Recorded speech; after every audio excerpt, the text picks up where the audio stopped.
Wes Fang, thanks so much for coming into the weeds, mate. I'm excited to do this. Somewhat, there's a little bit of trepidation there, but no, I'm excited.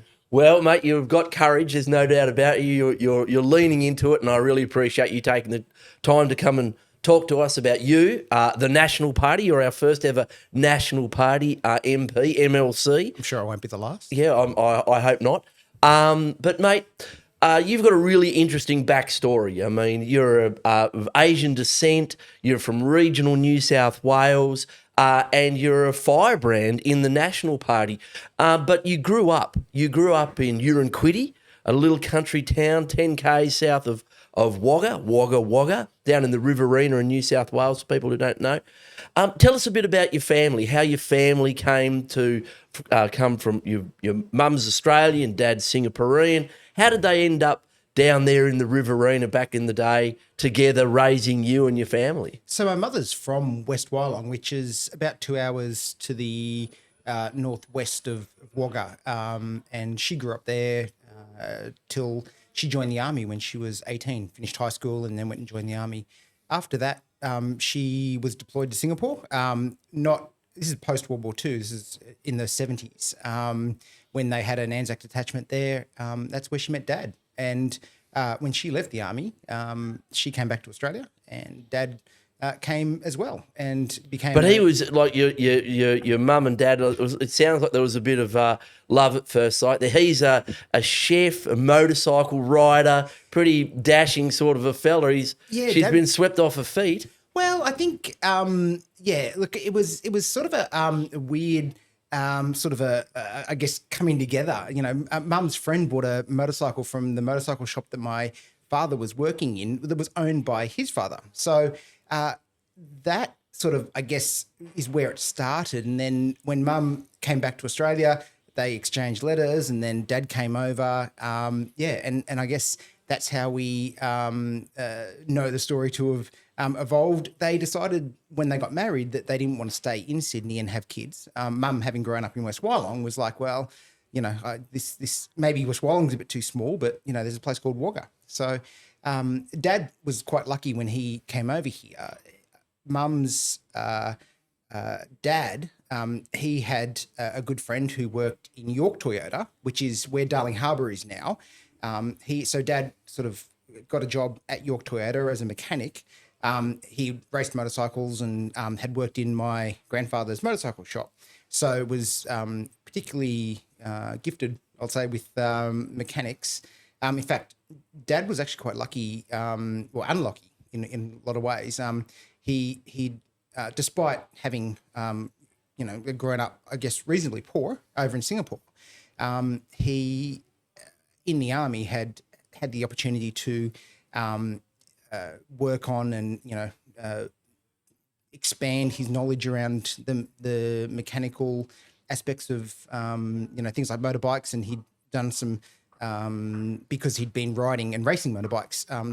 They utilised some of those skills that he had, but also Dad had won a British Leyland scholarship twice to go to England to study at university, but he hadn't finished his national service. So both times he was blocked from going. So, I say Dad was lucky because he had the opportunity in the army to, and when doing his national service, to expand some of that knowledge. And that's ultimately how he ended up working at Toyota here. But he also was blocked from actually, I guess, expanding his studies. And he'd always said to me, you will go to university. That's like, there was no question about that growing up. So I think I had the opportunity to do the thing that he missed out on.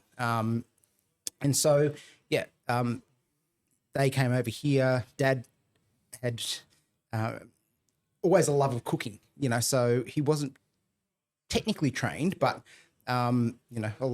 every small regional town has a Chinese restaurant, and, it was no different for Dad. Dad knew how to cook. And so he started a restaurant up? Yeah, he started a restaurant. Called? He had the rules, the Rules Club, Australian Rules Club. He had the restaurant there. And so that was the start of Dad's catering career when we moved to Wagga. But he was working at the Endeavour restaurant here in Sydney. So he would work at Toyota during the day, and Mum didn't know a lot about Sydney. So my great-grandmother had, she liked Manly and they would holiday in Manly. So when they came to Australia and were married and settled down, they originally settled around Manly because that's where Mum knew. So Dad would often go from York to Toyota, which was at Darling Harbour, and, go up through the Spit Bridge to Manly back to home. And the Endeavour restaurant was right near the Spit Bridge. And so one day Dad saw a sign there saying, there was work available. Dad went in there, and the head chef there, who was he was quite well trained and actually helped Dad, I guess, through some of the more technical aspects. He really took that under his wing. And even when we were growing up, I guess there was still that relationship that Dad had. And that's what Dad was like. He was the sort of person that, like to this day, Dad passed away more than 11 years ago now. In Wagga, people will still say, your dad was amazing. Dad had the ability to just create connections and friendships everywhere. So that was, it was. I think And he was a pretty handy chef by the sound of things. Yeah, What were some of his favourites? What are some of the highlights that because you're a pretty handy chef too yourself? You came up working alongside him. What are some of the Singaporean food is probably some of the best in the world. Yeah, that was actually quite gifted because, again, not that he ever did anything by way of training, but he could almost cook anything. Like, as in, he could taste something and then recreate it. And so whether it was French food or Italian or whatever, he could recreate whatever it was he was tasting. But yeah, it's sometimes just the most simple dishes that you do well. You know what I mean? Like, it's not the technical expertise behind it. It's doing something that's basic, like, just even like a stir fry, but doing it well, or fried rice, or doing it well. So yeah. I went to a Vietnamese restaurant in Marrickville last night and just had crispy chicken with lettuce and this amazing sort of lemon glaze, and it's just crispy chicken and this crispy noodle as well. So good. Yeah. Oh my God. And there's not a lot in it, but it's just the temperature, the texture, all of those things. And yeah, fantastic knowledge to be passing around. And yeah. So yeah, that's what I mean. Dad could really do anything, but I guess my favourite dishes were always just those sort of that comfort food, that sort of home food. And Dad could, like, if you had like 4 ingredients left over in the fridge, he could turn that into something, no matter what. That's a consistent thing. Your family turned, a little bit into a lot, set up in Wagga, Uranquinty, build a house, raise some kids. You come up, pretty strong values, pretty strong can-do values. You were, like an Asian kid growing up in country New South Wales. You got a good education, but it must have been a bit tough. You must have had to have a bit of a thick skin, and you're pretty good on the comeback, the quip. You're the deputy whip of the opposition in the upper house. You're not shy with a comeback. You must have been good with your lips and good with your fists occasionally, mate. Yeah. Look, I think growing up in regional New South Wales as somebody that was different, and there's obviously the outward differences, like ethnicity and the like, and having a different name. Surname Fang isn't exactly common in regional New South Wales, but I was also heavily overweight. And I mean, like, I've always been on the larger side, but I was probably, around 120, 130 kilos when I was, even as a teenager. So yeah, I was always different. And that's why I think, without really knowing it, that life set me up well for politics, because regardless of what anyone says about me or targets me in any way, it's all water off a duck's back. Ultimately, it doesn't really worry me. I knew from a very early age that I was different, and that I guess my family was different as well. Like, there was always we weren't the same. Like, I didn't do what most other kids did. I didn't just hang around and kick the footy around or whatever. I was always reading or working in the restaurant, doing stuff like that. learning. Really focused on learning and skills and that sort of Sorry, thing. I'm just adjusting my headset That's here okay. because I can Is it feel slipping on? I can just feel it sliding off at the back. But that's all right. I'm sure we'll edit this bit out, or we'll keep it in. And We'll keep it in. We'll keep it in, and it'll be something we can discuss a bit later. So I was just So you're growing up. You're in Uranquinty. You're different. You're a big Asian kid. You're down there. It's a pretty white area, but it's a beautiful part of the world, isn't it? You're proud of the Riverina. You're a fierce defender of regional communities. You loved your community. I do, and I still do, and it's a great honour to be able to come to Parliament and represent that area. It's something that not many people get to do, and you've now done it for quite a number of years. I've likewise, I've had the opportunity to do that. I'm really proud of the area that I grew up in. I talk about the difficulties I had, but I think these things are different now, and the population is changing. The understanding that people have about cultural differences and the differences amongst different communities, and Wagga is very good for having a diverse range of community, and we've got refugees from different ethnicities. We've got people that have made a start there. We've got third or fourth generation people that are still embracing their culture, but also understand the Australian way of life. Because I think Uranquinty and Wagga was a big internment camp, wasn't it? In World War II, Yeah, a lot of Germans, Japanese. I think there was a lot of people that were interred there during World War II. There was. Uranquinty was an actual internment camp, and it was also a World War II Air Force training base. It was a RAF base, wasn't it? It's had a number of interesting iterations through its career and life as a little small town. But was there much of a Chinese Asian community down there? Because no, there wasn't. No. But it's just funny. Like in Australia, they're just ubiquitous everywhere you go. Like it could be Blaney or Dubbo or Dunedoo. There's a Chinese restaurant. I remember in Orange there was like 4 of them, 4 Chinese restaurants, and some of them had been there. Like Orange. Orange was founded about 1850, 1860. They'd been there since the 80s, 1890s. They were the pioneers. The Chinese community had been some of the first people out there, gold mining, setting up restaurants, and feeding people, and a real part of the community for a long time. I remember the Lock Sing in Orange, who had been there for forever, and there was quite a big Chinese community there, but not the same for you guys in Wagga. Well, I mean, there were a number of us, but we weren't.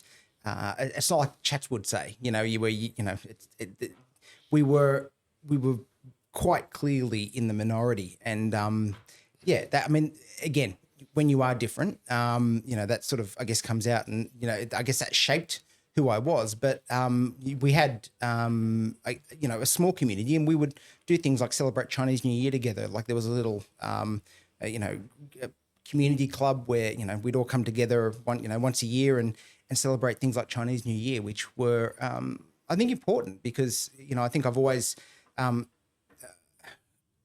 seen myself as Australian, but acknowledge that I have that ethnicity and background that makes me I guess able to understand and see a broader range of what we are as Australians, and certainly rural and regional New South Wales is changing, and we are seeing that diversity. So I embrace it. I do love it. But yeah, certainly I was the first in my family to go to uni. So and let's talk about that, because you went to uni, you started out in a science degree, but that sort of didn't float your boat. Yeah, no. And you ended up doing a degree in aviation, fixed wing aviation. Which is like you're smarter than you look, because that's not easy to do. You did fixed wing. Was that in Queensland? Where did you do that? No, I did at UNSW. UNSW, so okay. I was at Sydney Uni originally, and then again, coming back to like my dad had said, you're going to go to university, and it was always you're going to go to uni in Sydney. So I was lucky my aunt was living here in Sydney, in Drummoyne, actually. So I got to, again, you go to the areas and I stayed with my aunt when I first came to Sydney and went to uni. Went to Sydney Uni, but I'd always had a dream to be an astronaut. I think that's, back when I was, probably 18, 19, you chase your dreams no matter what. And so, wanting to be an astronaut was sort of, I guess, incumbent on me to have to learn to fly. And that's sort of how I ended up in an aviation degree. Also partly because I was scared of flying. And so the irony, I guess, was that I went and did an aviation degree because I didn't like flying. I remember in year 10, Mum decided she was going to take us up to the Gold Coast for a holiday. We had to fly from Wagga to Sydney and then Sydney to the Gold Coast.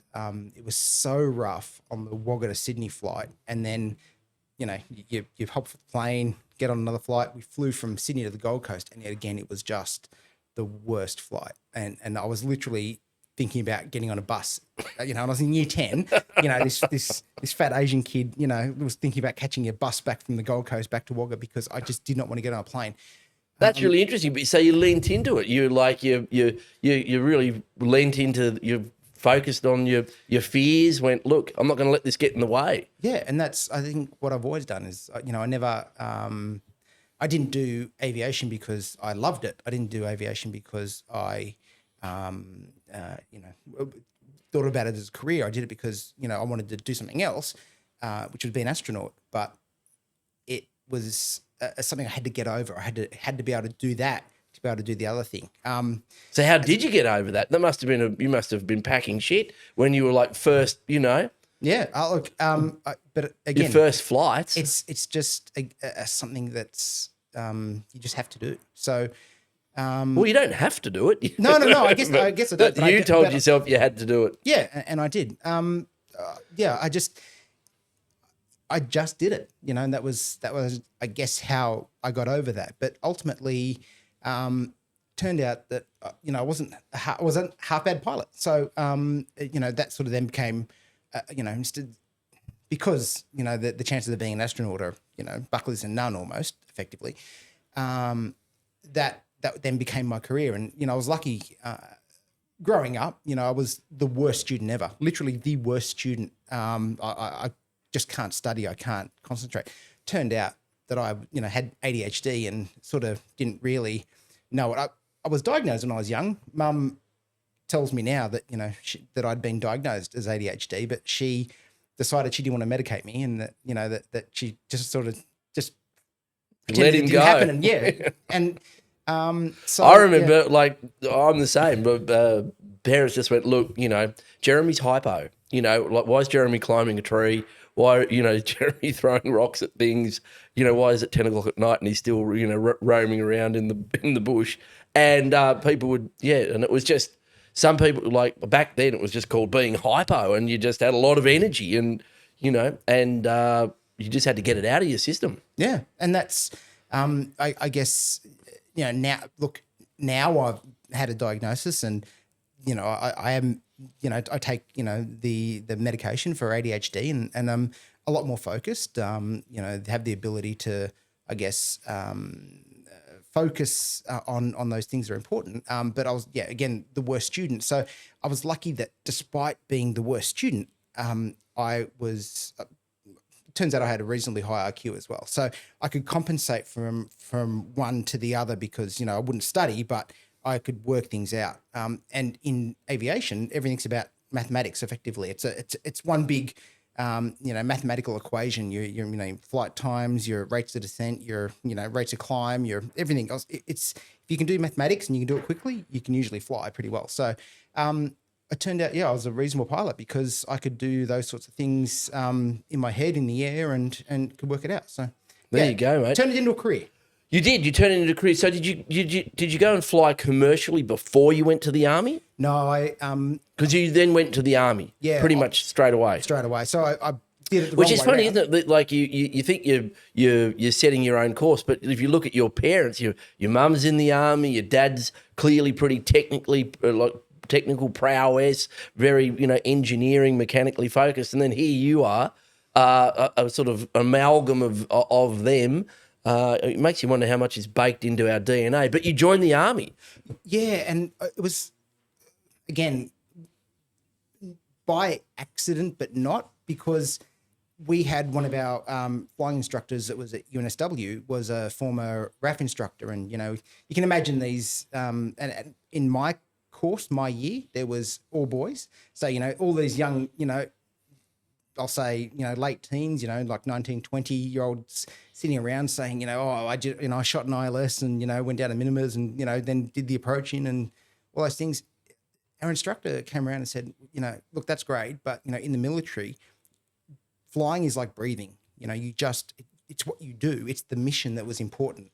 And I decided I wanted to be that guy. I wanted to be the guy that did the mission and did something with their flying, not just, fly from point A to point B with passengers. And that's important. A lot of my colleagues have gone on to do, a lot of good things in commercial aviation, and, a lot of them are captains and they're responsible for, hundreds of lives when they're flying around. And, but I wanted to do the other thing. So, I was lucky that I had the opportunity to apply and got into the army, and was then, off on, I guess, back through it yet again, because the army trains you from scratch again. So I did. But you've got to do officer training to be like a pilot in the army. So you've got to go to Duntroon. Yeah. There you are. You're again, like, you're breaking the mold. You're an young Asian man from the country at Duntroon.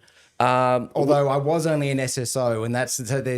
When you're recruited in to be a pilot, you are you do what's effectively nicknamed the knife, fork, and spoon course, because you're not one of those GSO, and I knew I was never going to be one of those people. But having said that, you're still at Duntroon though, mate. Yeah. I know. I mean, you're not going to walk out of there, a colonel, but you're still, you're at a pretty rarefied atmosphere. Australia's, most, principal officer training school, and pretty, intimidating place. A lot of people, cry for their mums on the first night.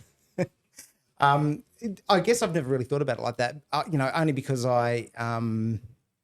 it's just one of those things that, went along with the career, and you don't really think about it at the time. You just you're there doing it. But, I never want to take away from those that are, say, GSOs that have done the 18 months of, full-time training at Duntroon to be, an officer. We were, selected for our skills in a profession. So mine was aviation and flying. Others would, might be a chaplain or a doctor or lawyers or nurses. So that we had an RSSO course. There were people there that were there to do a job, but were also going to be commissioned. So they had to go through and do this course. It was. It wasn't easy, but I don't think I'd say it was tough either. It was. I had a great deal of respect for the military before I went in. I think being in the military provided me the opportunity to get a level of attain some growth that I didn't have already, because, like I said, I was the first in my family to go to uni. There was my family's my dad was incredibly smart, and my mother was always attuned to things around current affairs and the news, and like we didn't watch football on a Sunday. Was your mum pretty political? Because let's put it on the table. You're arch conservative. You're a right winger in the National Party. They're one of the more right wing or centre right parties in Australia. Yeah. What were the politics like? If your mum was what were her politics like? Why? How did they shape your politics, or if at all? Well, I don't think they shaped my politics. They just shaped my interest. Yeah. Yeah. Right. Were they political? No, and that's the thing. I never came from a political family. The majority of people, that are in Parliament, you'll know this. They've got some connection, or they've had previous experience in. I didn't. I've never had that. And my mother was certainly, I said, interested in what was happening around the world. And, we would never watch, say, football on a Sunday night. We would say watch 60 Minutes. That was the way that our house was. But Yep. Mum, again, didn't have the opportunity to go to university. So a lot of those things were, I guess, foreign to her. And there was no real shaping of my views, but it was the ethics and the morals that they provided me when I was growing up that I think meant that I am the person I am today. For example, my mother was never afraid to actually stand up for herself. Like she was, I remember one time we went to Canberra and we were looking at, certain places, tourist spots. And, Mum was explaining, the importance of a lot of these things, which I now look back and think, well, Mum was able to explain and express to me how important these democratic institutions were. And that's certainly, I think, shaped who I am today. So, yeah. Well, you've got a good set of values there from your family, and so after the aviation, you're in the army, and you go and start training as a helicopter pilot, and you come to a really difficult part in your life. In your inaugural speech, and I know this because you've talked about it to me previously. You're out there training in Black Hawks, which are one of the most technical bits of machinery on planet Earth. I mean, not many people could even conceive of trying to fly one. You're out there training in Australia's helicopter squad. You're training on Black Hawks, but you come up against a really difficult part in your life, which was being able to fly at night. So you're flying these Black Hawks, you're flying them in the daytime, no problem. But when it comes to night vision, night goggles, you had some difficulty. Yeah, and it's probably one of the more instructive parts of my life, I think, where by and large, when you're in politics, you had a lot of wins in life. This was one of those times where I think I didn't, and it was how you deal with those things. How do you get back up? Yeah, how do you something's happened to how does that impact you, and how you move forward. So I was doing NVGs, night vision goggles. I'd literally been posted already to my next squadron. So I was going to go to 5AV, and then. I couldn't do NVG formation. Just could not, for the life of me, maintain close formation. And I think in the back of my mind, there was the Black Hawk crash that had happened a number of years earlier, where on NVGs 2 Black Hawks had collided. These are a big piece of machinery. They're flying at high speed at night, literally meters apart, aren't they? That's the whole thing. You've got to be able to hold a tight formation through all kinds of weather. Yep. How many people can you have on board a Black Hawk? Oh, you'd have up to 14, say. Yeah, right. It's for me, it was one of those self-preservation things. I just could not do it. And look, the army was great. And this is one of the other things. I think a lot of people, sometimes they become bitter and twisted when these things happen. But I was fortunate that the commanding officer said, well, look, how about we go back and go back to scratch. So I went and did ROBC twice, which is... Well, you didn't give up at the first blush. You had to, you really did. No, but also, the army, by this stage, they'd invested millions in you. They'd invested millions in my training. So I went back and did ROBC again, literally got to the same flight where, trying to do MVG formation, and it just wasn't happening. And they don't do it in a simulator? You're doing it on the... Well, we did it in the simulator as well. And I was fortunate. I was the first of the actual Black Hawk courses that went through on the new simulator that they'd purchased. But this is actually when you're in the air, using aircraft to actually, fly and there's 2 trainees, one in lead, we're in one of the other positions, and then you'd swap around, and it was literally to the same flight, and then it happened again, and the CEO basically said, well, we can't keep, you have to do this, and So we looked at some other options, but by that stage, you've then got show cause, notices, but you can sometimes get by with those if you say you try and blame somebody or, they didn't do this, or I never wanted to do that. You just took it on. You just said, look. Well, no, I just said, look, I can't do it, and so, Well, that takes some balls to do, mate, to say to, look, I've tried and this thing, you wouldn't be Robinson Crusoe, the only person who can't fly a Black Hawk at night at, 30 metres off the ground. Yeah. I mean, look, it is tough. But, also I think I'd built it up in my head that, like I said, I had my posting order, it all got ripped away like at that time. But I knew enough of myself to say that, I'm not going to try and blame somebody else. I'm not going to try and blame the system. The Army had done, the right thing by me, and the instructors had tried their best. So you can try and, blame somebody else to try and get a third crack at it, but that was never going to be, it's not who I am. So I didn't do that. And look, as it turned out, I believe in karma or not, I don't know, but I was fortunate that I guess when I said, look, I can't do it, I put in my stuff, and when I was able to convert all my licenses, I was able to walk into a civilian job. Ultimately, I probably did better out of that had I gone on. You don't realise that at the time, and look, it was soul destroying, because you built up in your head that the career you'd be doing, and then all of a sudden it's gone. But I was fortunate that because of the training and because of the millions of dollars they'd spent on me, I was able to walk into another job and join ChildFlight, and actually did the thing that I wanted to do, which was to fly, but to fly with purpose. Amazing. Just before we get on to your work there, flying, a ChildFlight, saving kids' lives, flying around. Did you ever do any live firing? Did you ever you never got to fire like rockets off or move? Well, no, so the Black Hawk's not armed. The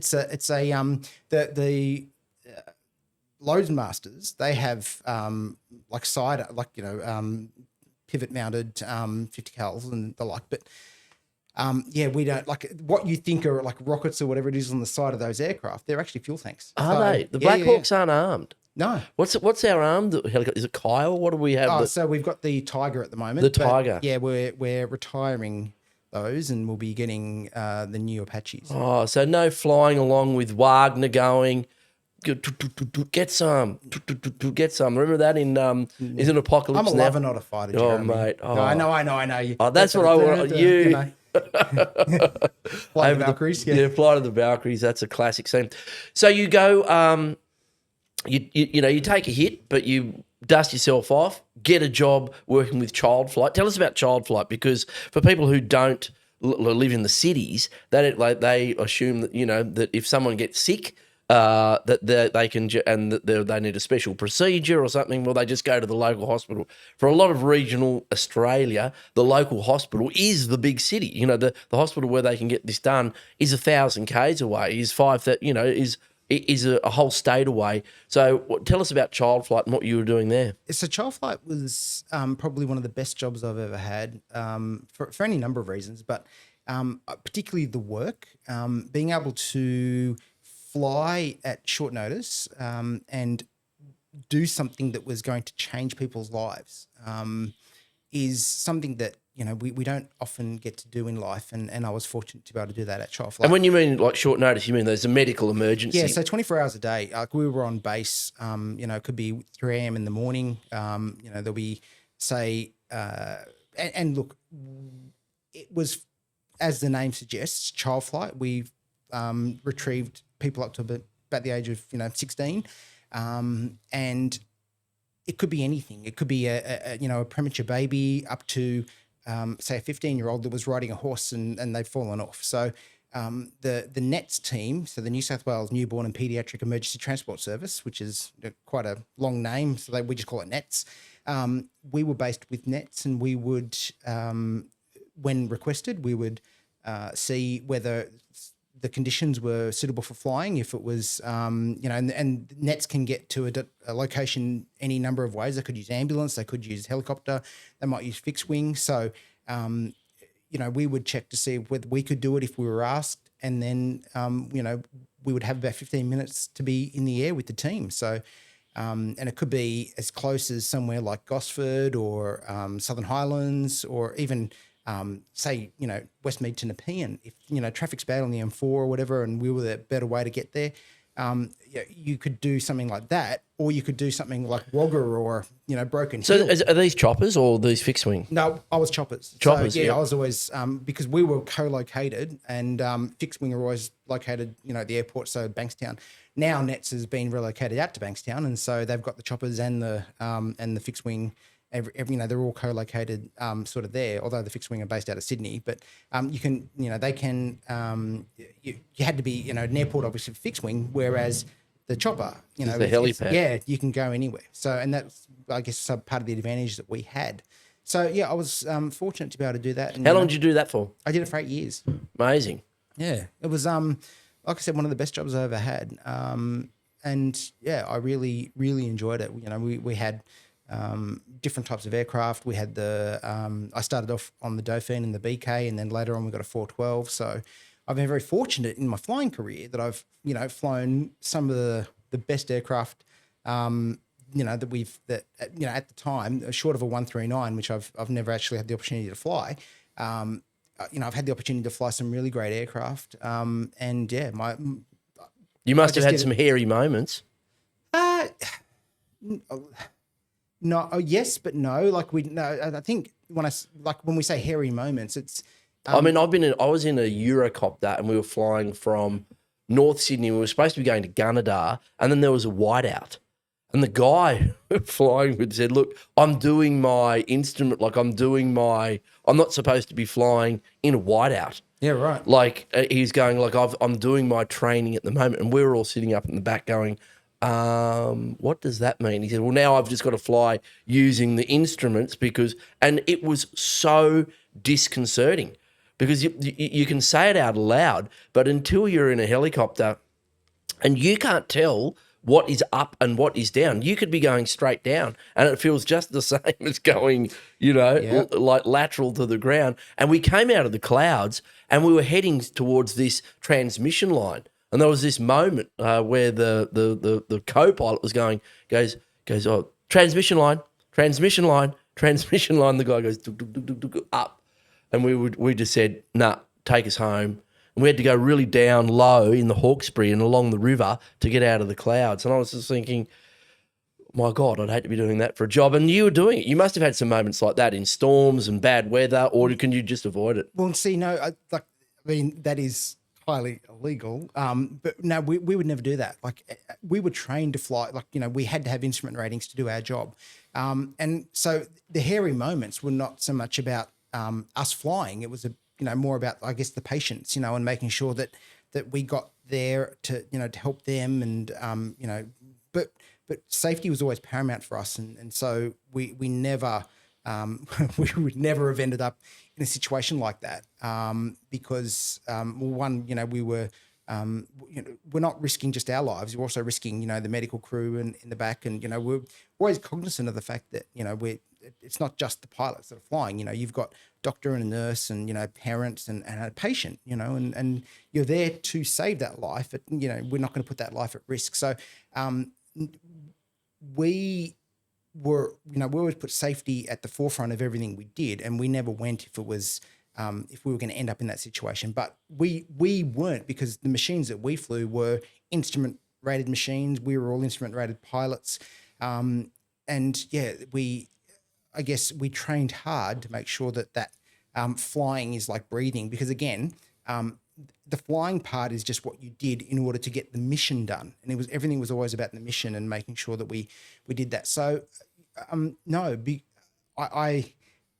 my self-preservation, I guess, was always the reason why I couldn't fly close formation, on Black Hawks, is that high level of self-preservation and trying to be safe. And I think that always came through on the way that I flew as well. Fantastic. So then you end up back in the Riverina. You're back in the Riverina, and you start dipping your toe into local issues, local politics. Tell us how it came to be that you transitioned into like representing the Chamber of Commerce and Industry, dipping your toe into the National Party. How did that come about? Walk us through it. So I was fortunate that I married one of the doctors from the back of the helicopter back in about 2008. So we'd moved back to Wagga at the start of 2008. And then our first son was born in 2010. And then about 7 weeks after our son was born, the local member retired and announced she was retiring. So we decided that we would, as a discussion, this is not great timing, whatever, but I'd again, always had an interest in politics. So I, said to my then wife, I'd like to, maybe try this. So I put my hand up to run, and it was in the pre-selection. Yeah, in the just pre-selection. stone cold out of nowhere. Stone cold out of nowhere. And no, like connection in the Nats. There's just I literally emailed head office and said, hi, I'm Wes. I've moved back to Wagga about 2 years ago. I'm from Wagga. I grew up in Wagga. I went to Mount Austin High School, is probably known as one of the more rough schools in the area. And, I wasn't a private school kid or, certainly didn't go to one of those boarding schools like, Riverview or like whatever. Played rugby in the first. Yeah, no. So weren't rowing for. No, I never had Kings. any of those. Never had any of those connections and those Privilege. Let's call it what it is. Well, yeah, I didn't have any of that. I didn't have a family connection. So, but I'd always had an interest, and I guess when the National Party, let's be honest, haven't been famous for their diversity. Like, I mean, there was Senator Bill Archie, wasn't there? Like, there's been a few, but not as many as like other. I suppose they're representative, but pretty white and middle class. Yeah, so I just I guess emailed head office, and then next thing the communications. I still remember the communications director from head office emailed me back and said, yeah, we I think he was surprised, or not surprised, but I was fortunate that I had the opportunity to I guess put my hand up, even though I wasn't connected in any way really to the National Party. Had always been sympathetic to the National Party, and would always have voted National Party, but hadn't had that ability to try and expand what was then an interest into an actual involvement. But then during that pre-selection process, unfortunately, my father-in-law at the time was overseas and was killed in a car crash. Oh, no. And he was from South Africa, and so he was, it was one of those things where it had happened, like 20 kilometres from where he'd grown up, and so the family decided that, they would lay him to rest over there. So, we had to pack up. We had a 7-week-old baby trying to get a passport. All this while the pre-selection's happening, I only got back to Australia the day before the pre-selection. So I was no hope ever of winning. And also I was running against, and now a former Deputy Prime Minister in Michael McCormack. And so, I couldn't even vote for myself because I wasn't even a member of the party for long enough to have voted for myself. But, I ran and they gave me the opportunity to run, even though they didn't know, really much about me other than my CV and having met me.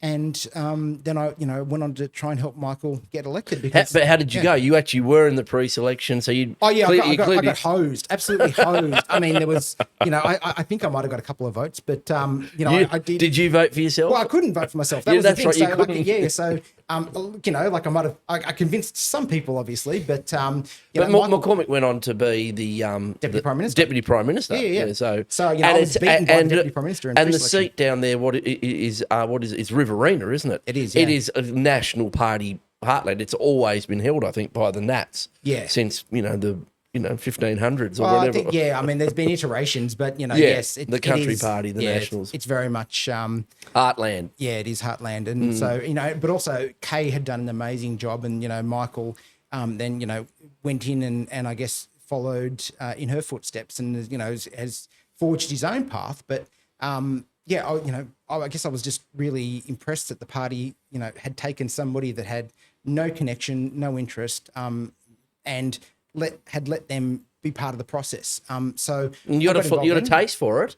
Did you do any forums, like meet the candidate forums, that sort of thing, where you had to get up and have a spiel? I was supposed to, however, literally it had, I think, the day that we met the state director, Ben Franklin, as it was. So the first day that I ever met Ben Franklin was the day that my father-in-law passed away in South Africa. So I walked into the meeting knowing that he was unwell, he was on life support. And then when I got home after that meeting, I basically had to text him, because I let him know, and I had to text him afterwards and say, look, we have to go, And so, no, I never had that opportunity to do the Meet the Candidates Forum or anything like that. But no. But you stayed involved in the party. You got a taste for it. You were welcomed in. Yep. You ran the pre-selection, and you stuck around. What did you do? Did you become an organiser? How did you get involved? How did you get more involved in it? So I was helping Michael with campaigning, door knocking and the like, and then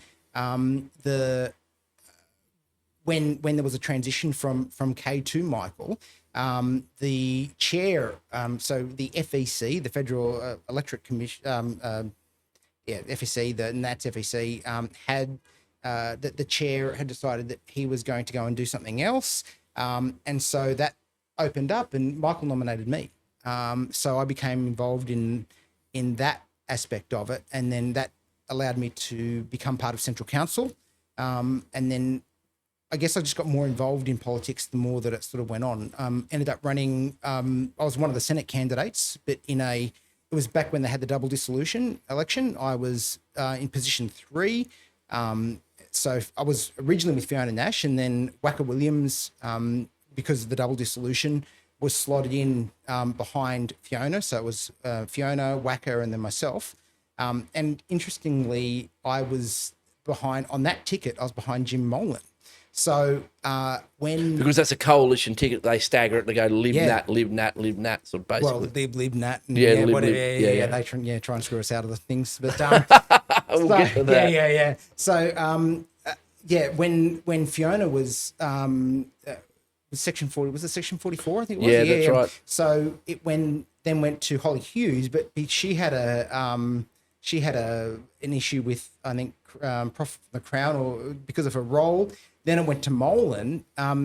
If it had, for whatever reason, Molan was disqualified, and we weren't sure whether he might have had profit from the Crown issues there as well, it was potentially going to fall to me. Except I'd already been elected to the upper house by this stage, so it was all very weird, that whole Section 44 time. So I was Senate candidate, and I guess, when Duncan retired. So Duncan Gay, because Duncan Gay is you're being a bit humble about all this, mate, because you clearly must have attracted attention from the Nationals as someone who was good on their feet, had a brain, good on their feet, was going to be good for them as a candidate to represent the community. It's interesting that you said I was, like a conservative. I think I was known as the left wing Nat originally.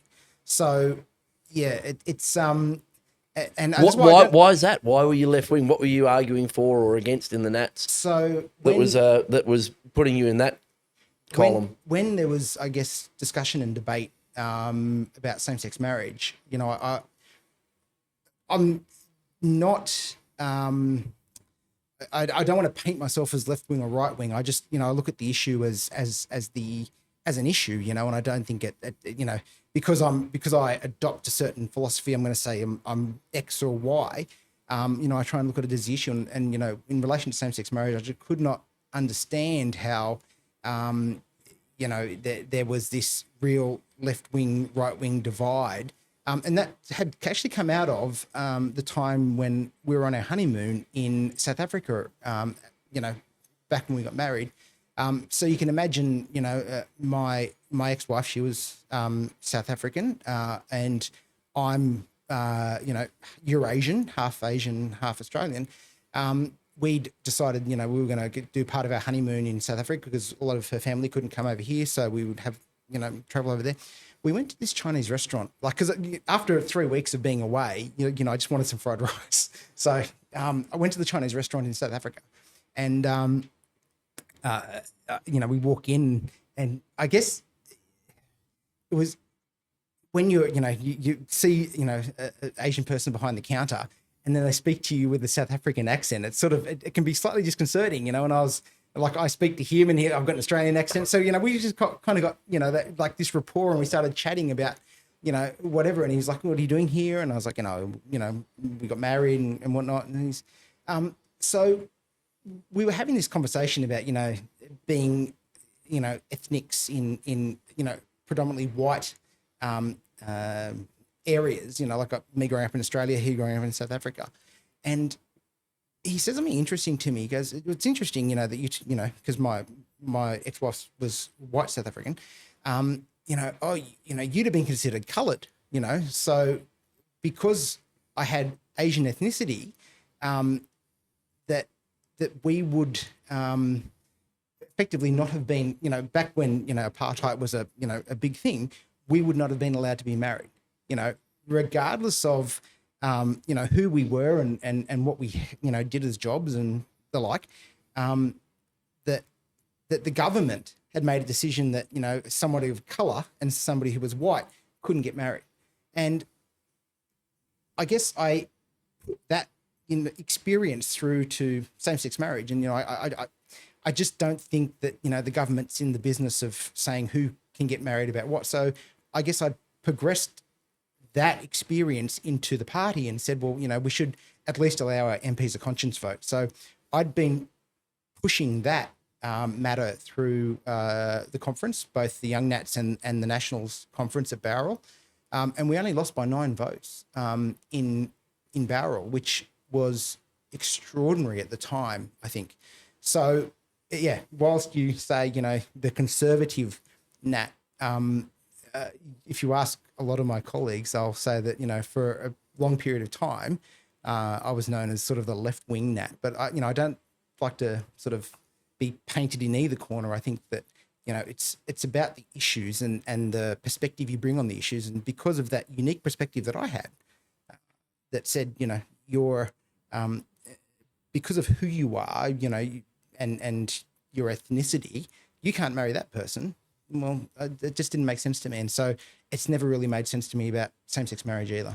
So you spoke out. You clearly, garnered a fair bit of support. You nearly, carried the day. And you end up getting pre-selected into the New South Wales to fill a casual vacancy in the New South Wales Upper House. And what that means for people playing at home is that one of the members in the New South Wales Upper House, which is the equivalent of the Senate, retires. The party gets to pick the replacement. The person that was retiring was Duncan Gay, and he had been a giant of like New South Wales and Australian politics for a long, long time. A very forceful character, very fierce advocate for regional New South Wales, very strong character in the coalition, and had been there, I think, for 29 and a half years. 30 years, yeah, which is a long time, which is one of the longest stints anyone's ever done. So he'd seen a lot. So who the Nats replaced was going to be critical. You got the gig. How did you land the gig, mate? It's not something you do by yourself. It was obviously with the support of others, and it was a highly contested pre-selection. I mean, there was 14 people, I think, that were nominating for it. It went all day. It was quite a saga. And look, how did the Nats do it? Because I've got to say, the National Party managed to be at the front of Australian politics, like incredibly powerful. Like our Deputy Prime Minister, more often than not, is a national. Front benches, federally, some of our most high-profile politicians, but not many people understand the mechanics of like they understand the Labor Party, the union movement and the members. Yeah. They understand the Liberals, that just have their members and a sort of an executive. But the Nats, it's a little bit like dare I say it, the Masons or some other group. It's like they all go into a conclave. There's a puff of smoke, and out walks Wes Fang. How do you do it? And we like to keep it that way too. Like we never want to tell you how it works. No, it's not like that at all. Look, our pre-selections are, and I mean this with all honesty, you never know how they're going to go. You never take them for granted. You know, the minute you take it for granted, you've that's probably a sign that you're it's time for you to finish up, because we actually embrace and will support to the death the idea that people are able to make their decisions and their vote, and that our members and our membership will forge effectively the direction of our party. So for our positions, the Central Council, which is effectively the peak body of the party, so electorate councils, so federal electorate councils and state electorate councils will have members. So, for example, when I was chair of Riverina, that allowed me to be on Central Council. So there's about just under 100 people that are effectively part of that Central Council, and they are the ones that elect the upper house tickets and the Senate tickets for our party, for the New South Wales branch anyway. And so you got to convince those 100 sort of office bearers of the party you're the person for the job. And how do you do that? Do you just have a day where you're in front of them all and having? So you've got to. You mean there is? Or you got to travel the state. What do you do? Well, you do all of that. There's you need to one, you need to show that you represent the National Party, their interests and what it is that they believe in, and we have a we believe statement that I think we all know is something that we are expected to abide by, and despite what I might say about some of my colleagues or former colleagues and their loyalties to the party, I think there's no question that I live and breathe the National Party, and so So you got a we believe statement. These are the the ethos. These are the principles that we, like a charter, you literally have to sign up to. Well, we don't sign up to it. Like we don't sign a certificate. But I mean, that's when you join the National Party, you're expected to, I guess, represent and reflect the values of the party. And what are those? What are those things that you? Because I know the Greens have their 5 principles, and Labor's had sort of manifestos, these types of things. What are the things that define the Nats? Well,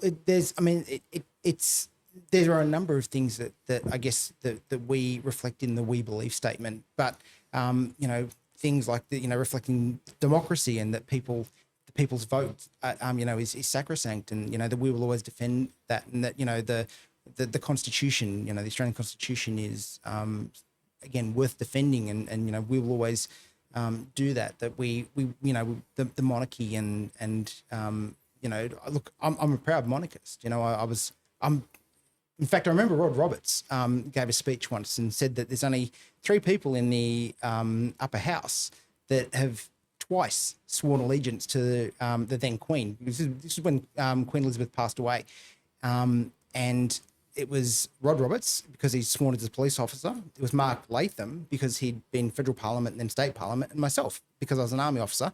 And I said to him afterwards, I think Justin might have done it as well. And he said, no, he didn't swear allegiance to the Queen when he came into the upper house. So those are the sorts of things, that we believe in, that we will, I guess, defend, those institutions, that we've that come to respect and that have delivered us the democracy that we've got today. So so that there's those are the views that we I guess reflect to the members of the National Party and the Central Council, and they then select person or people if it's a ticket. So when you go to a general election, they select the ticket and the order those people will be in, and every time you're up for pre-selection, you don't know, because every person gets their own vote in effect. And there's you can't take it for granted. Unlike other parties, we don't know what the outcome's going to be. We sometimes, would hope or like or wish to think that, they're going to be a certain way. But, Is it a ballot in the room on a day? Yeah, it's a ballot in the room. So, you might, in the lead up to it, you might, send out a brochure, or you might, you'll usually speak to everyone or try and meet up with them, or, discuss the issues that they've got. When you're an MP though, and this is before you're an MP, so, you're obviously trying to win over the support of these people. When you're an MP, that's, I guess, almost given, and in the same way that I take phone calls from anybody. It's just the job, so I think we do that, innately as MPs, but you are trying to, win these people over, and you did. I did, but I was out of a field of, you said 14. 14, yeah. I was lucky, I had some really good people behind me. Bronnie Taylor, Bronnie was, one of those people that, and Bronnie and I, she had originally run for the upper house pre-selection, I think in the 2010. And so she wasn't successful in that one. And then I had run for Riverina and wasn't successful. The National Party then run this course every year that they try and foster leadership and foster potential candidates. And so Bronnie and I were lucky to be on this course together, and we ended up sitting on the bus together. And so from that day, back in 2011, we became friends. And so, I was really fortunate that I had, good people behind me, and, Bronnie's my work wife and my, work mother all rolled into one, and, would tell me when I'm doing the wrong thing, which was often. A lot. But, it's you don't do these things alone. And if you do try and do them alone, sometimes that they don't work out. So I'm glad that I had some good people. So when was that? I'm trying to remember. Was that 2017, 18? Yeah, 2017. 2017. You're in the New South, the rarefied air of the New South Wales upper house. In you come. I remember making your presence felt pretty quickly. You were pretty quick with a quip from the back bench. Well, back then you were you were in government. Sort of heady days too, because you had who was Premier? Was it Baird then? I came in and it was Gladys. Gladys. Gladys. We just after the changeover. Just over the changeover. But, a coalition government riding high, still with a big majority, and the like. What are the issues that really you lent into, you took on? So because of my experience, I guess, it had been predominantly things around health, and I'd been fortunate enough to sit on the health committee, like PC2 and do a lot of that sort of work. And you always, I think, start with the things you know. And so because I'd even though I've never worked in health, as in hands-on, when you spend 8 years flying medical staff around and to really, really sick kids, you sometimes see a lot of things, and you pick up a lot of things. So I was fortunate enough that I sort of knew the system reasonably well. I knew where, and having been to a lot of those remote parts of the state where often they don't get a lot of attention, I was able to see a lot of that sort of thing. So that really put me in good stead when not in that term, but certainly the next term, we had that rural health inquiry, and I effectively was the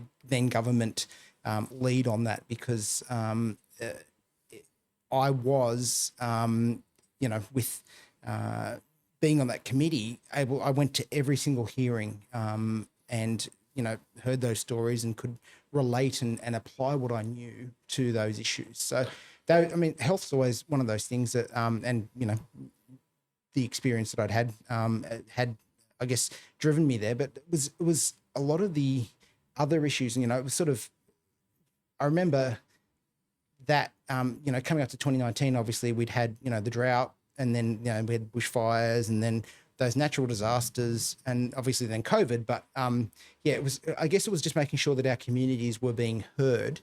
And I was at that time the most westerly based MLC. So there'd been a lot of MLCs from, sort of the Great Dividing Range to the east.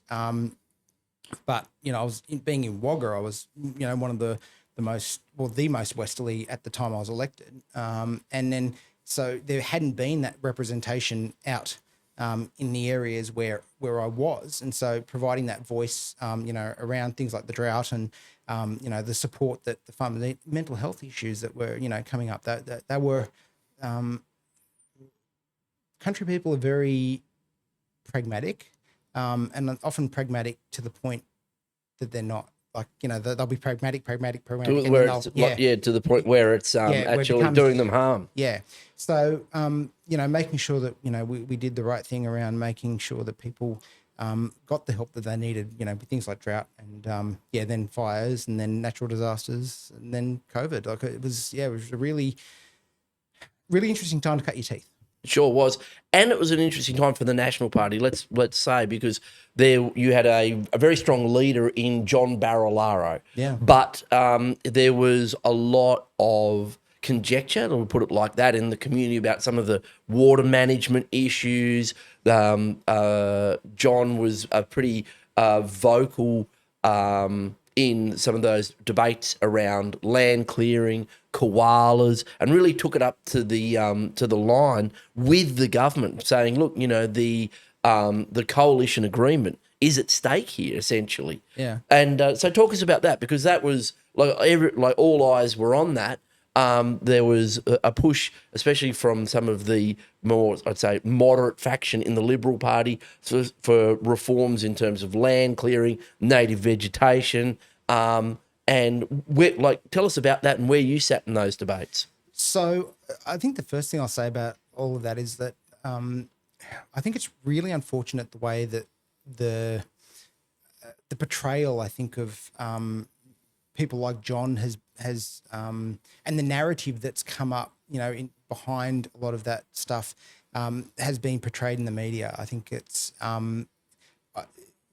I don't know that I'll ever experience somebody with the level of love for regional communities, but also level of fight that John brought, and obviously when you bring that level of fight and aggression to make sure that your communities receive their fair share, you create enemies. And so, and some of those enemies were on your side of politics as well. They were, and that's what happens, right? Like it's every party has, the Greens had it. You're a party of one at the moment. I'm sure you'll try and be a party of two or three, come the next election. But at the moment, every party has conflict, no matter, who they are. But John was actually very good at keeping, a group together, but also in delivering. And, I think, some of those things are portrayed unfairly, but, that I'm sure history at some point will acknowledge the things that he actually delivered to regional communities at the time when they needed them most, during drought, during natural disasters, and particularly COVID as well. But yeah, so he kept a pretty strong team together, because with the Nats, what we hear from the outside is that there's all organisations have their factions, even the Nats within the coalition. Is the divide the freshies, the salties, the coastal Nats? Or are there formal factions, or is it just associations on mutual interest, or how you've come up through the party? I don't think we have factions, and I'm a bit loath to say that, because obviously the time Malcolm Turnbull tried to say to the Liberal Party that they didn't have factions, and he got laughed out of the hall. But we don't have factions. I think we have generally a acknowledgement that the party itself does embrace the differences that we might have in relation to certain policies, certain ideals, certain ethics and whatnot, because ultimately we're all there to fight for our communities. We're not a party of and look, ethics was probably the wrong word to say previously. It's the ideals that you fight for might be different, but we're a party of geography because we're all brought together from the fact that we're all in regional New South Wales. And if you live and work in regional New South Wales, you'll know that there is a divide between what metropolitan areas get. And, look, Sydney, Newcastle, Wollongong are typically always the focus of the Liberal Party and the Labor Party because that's where the majority of their votes are. And so they will deliver as much as they can to where their voting block is. For us, we'll do the same, but it's in regional New South Wales. So that of course leads to conflict because if you've got more urbane, say progressive Liberals who are concerned about climate, land clearing, whatever those issues. So let's get into the nitty gritty on some of those issues because. Like the first one I'd raise is the Brumbies issue because that was one that you've been very vocal on. Bronnie Taylor in a time, and of course John Barilaro was. Why is it like that you? And I don't want to put words in your mouth. That you believe that it's appropriate that the Brumbies are maintained in the snowies in the Kosciuszko National Park, like a population. Because that's essentially it, isn't it? That they shouldn't be.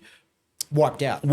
Yeah. No, that's your view. And tell us why you think that is, and that we can balance the sort of ecological impact with the cultural importance of them. Yeah.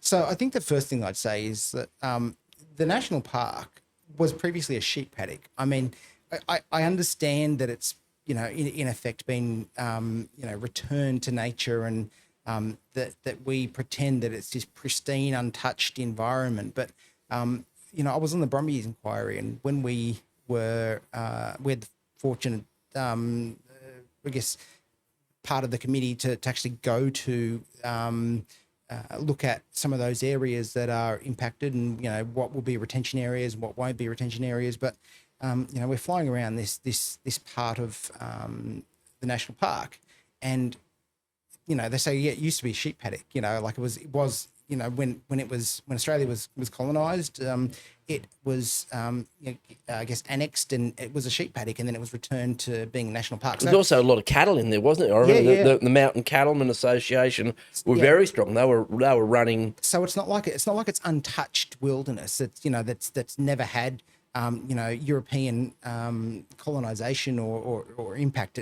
It's already been impacted. That's the first thing that I'd say. The second thing is that the Brumby has become part of Australiana. I think it is iconic. It's iconic for a number of reasons. One, because I think it's the folklore around things like the man from Snowy River. Banjo Patterson has built into the Australian folklore the importance of the Brumby, but also those Brumbies were the source of the majority of the light horse that went across in World War One. I think, in actual fact, the Australian whaler, the horse, the whaler, Australia produced more horses for like wars ever than any other country ever. There were millions and millions of horses that went with the Australian Imperial Force, but also for the British. Yeah, and South Africa, they just pumped out horses. There were millions of them. And I think that that's got to be acknowledged in when we look at issues around the Brumby. I'm sure you're going to get comments in wherever you post this podcast. There'll be comments in the comment section. I hope so. Yeah, that's rubbish. You can't say that. But when you think about it, the Brumby is in effect the first Australian animal. Like we've got native animals. That they were native here, but in effect, the Brumby was, however they came about, horses escaping, horses released or whatever, or, they've come to congregate around that area. They are now almost an Australian animal because they've effectively been born, raised for multiple generations in that area. They're not native, but, from the time of white settlement, not long after that there's been brumbies in that area, and I think that Why aren't we that's- saving the cane toad then? Like, why aren't you leading the campaign to save the cane toad? Well, look, I mean, I'm sure they are iconic. They can stay in Queensland. I'm not. Well, suggesting- they're moving over the I know border, they mate. are. I They're know coming. they are. I know, They're I think they're all the way to the Kimberley now. Yeah, well, They're not look, going you know, away. I know. And But look, what you know, if we came up with a virus that would wipe them out? Would you come out and say, save the cane toad? No, look, They're not. They're not. Very handsome, but I know, but again, the brumbies different in the fact that we've relied on them for a good part of Australia's history, like whether it be for providing that workhorse for the many generations of Australian outback and people that have worked the land, or whether it be for wars. It's that aspect of the iconicness that means that they are part of the Australian folklore, and things like I know I keep coming back to things like the Man from Snowy River, but like it really is it's part of that history, that brief small history that Australia has. They are part of that, and so it's not like we're keeping pristine land, absolutely pristine because it's never been untouched. It was a sheep paddock, and a cattle paddock, So how do you feel now that there's a pretty robust program of extermination? I think there's aerial shooting and ground shooting going on. How do you feel about that? Look, I think we could have done it in a more humane way. I've got no problem with aerial culling per se. I think there's no doubt we have to manage feral animals. I just think that we know that there are people out there that would have taken brumbies, and rehomed them. And there was a lot of other ways we could have handled the brumby issue without slaughtering them in the numbers that we did, and then just leaving their carcasses to rot around. I mean, we talk about environmental damage. The number of carcasses that were rotting in waterways and that were just left, and the number of feral animals that it provided a food source for, I think will create problems in the future. But look, the government of the day made their decision. I've made my position known. And, again, we both try and work towards the things that we believe in a respectful way. And I think that, there are differences in opinion, and, you won't often find Emma Hurst and I on the same side of anything. But on this issue, we were both, I think, as one. So, yeah, it's politics is one of those interesting things where, you do end up sometimes joining forces with people that you don't think you will on certain issues, and then you'll just go right back to the same way that it was, and you'll be combative when it's on another issue. Well, I think it's a good juncture. Like, I'm going to get back to some of those other issues, but just on that point, it has to be acknowledged, it was the National Party, really, who led the charge to legalise medicinal cannabis. It really was. I think it was Kevin Anderson, lobby, and Trevor Khan. Members for in Tamworth, and based in Tamworth. Trevor Khan MLC, great guy, Trevor. Hope you're doing well. The gang cockatoo.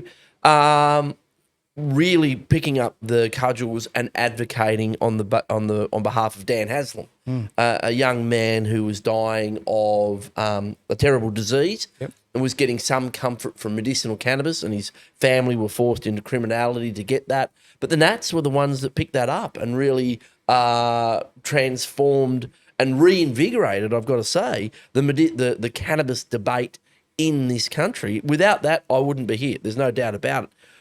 So the Nats... Just say thank you, Jeremy. That's what I'm doing right here, mate. Saying thank you and commiserations. Look what you've done. Unintended consequences. Yes. You've resuscitated me, but you have invigorated the campaign. Medicinal cannabis is huge. So are you a supporter of medicinal cannabis, and were you a supporter of that move? I am.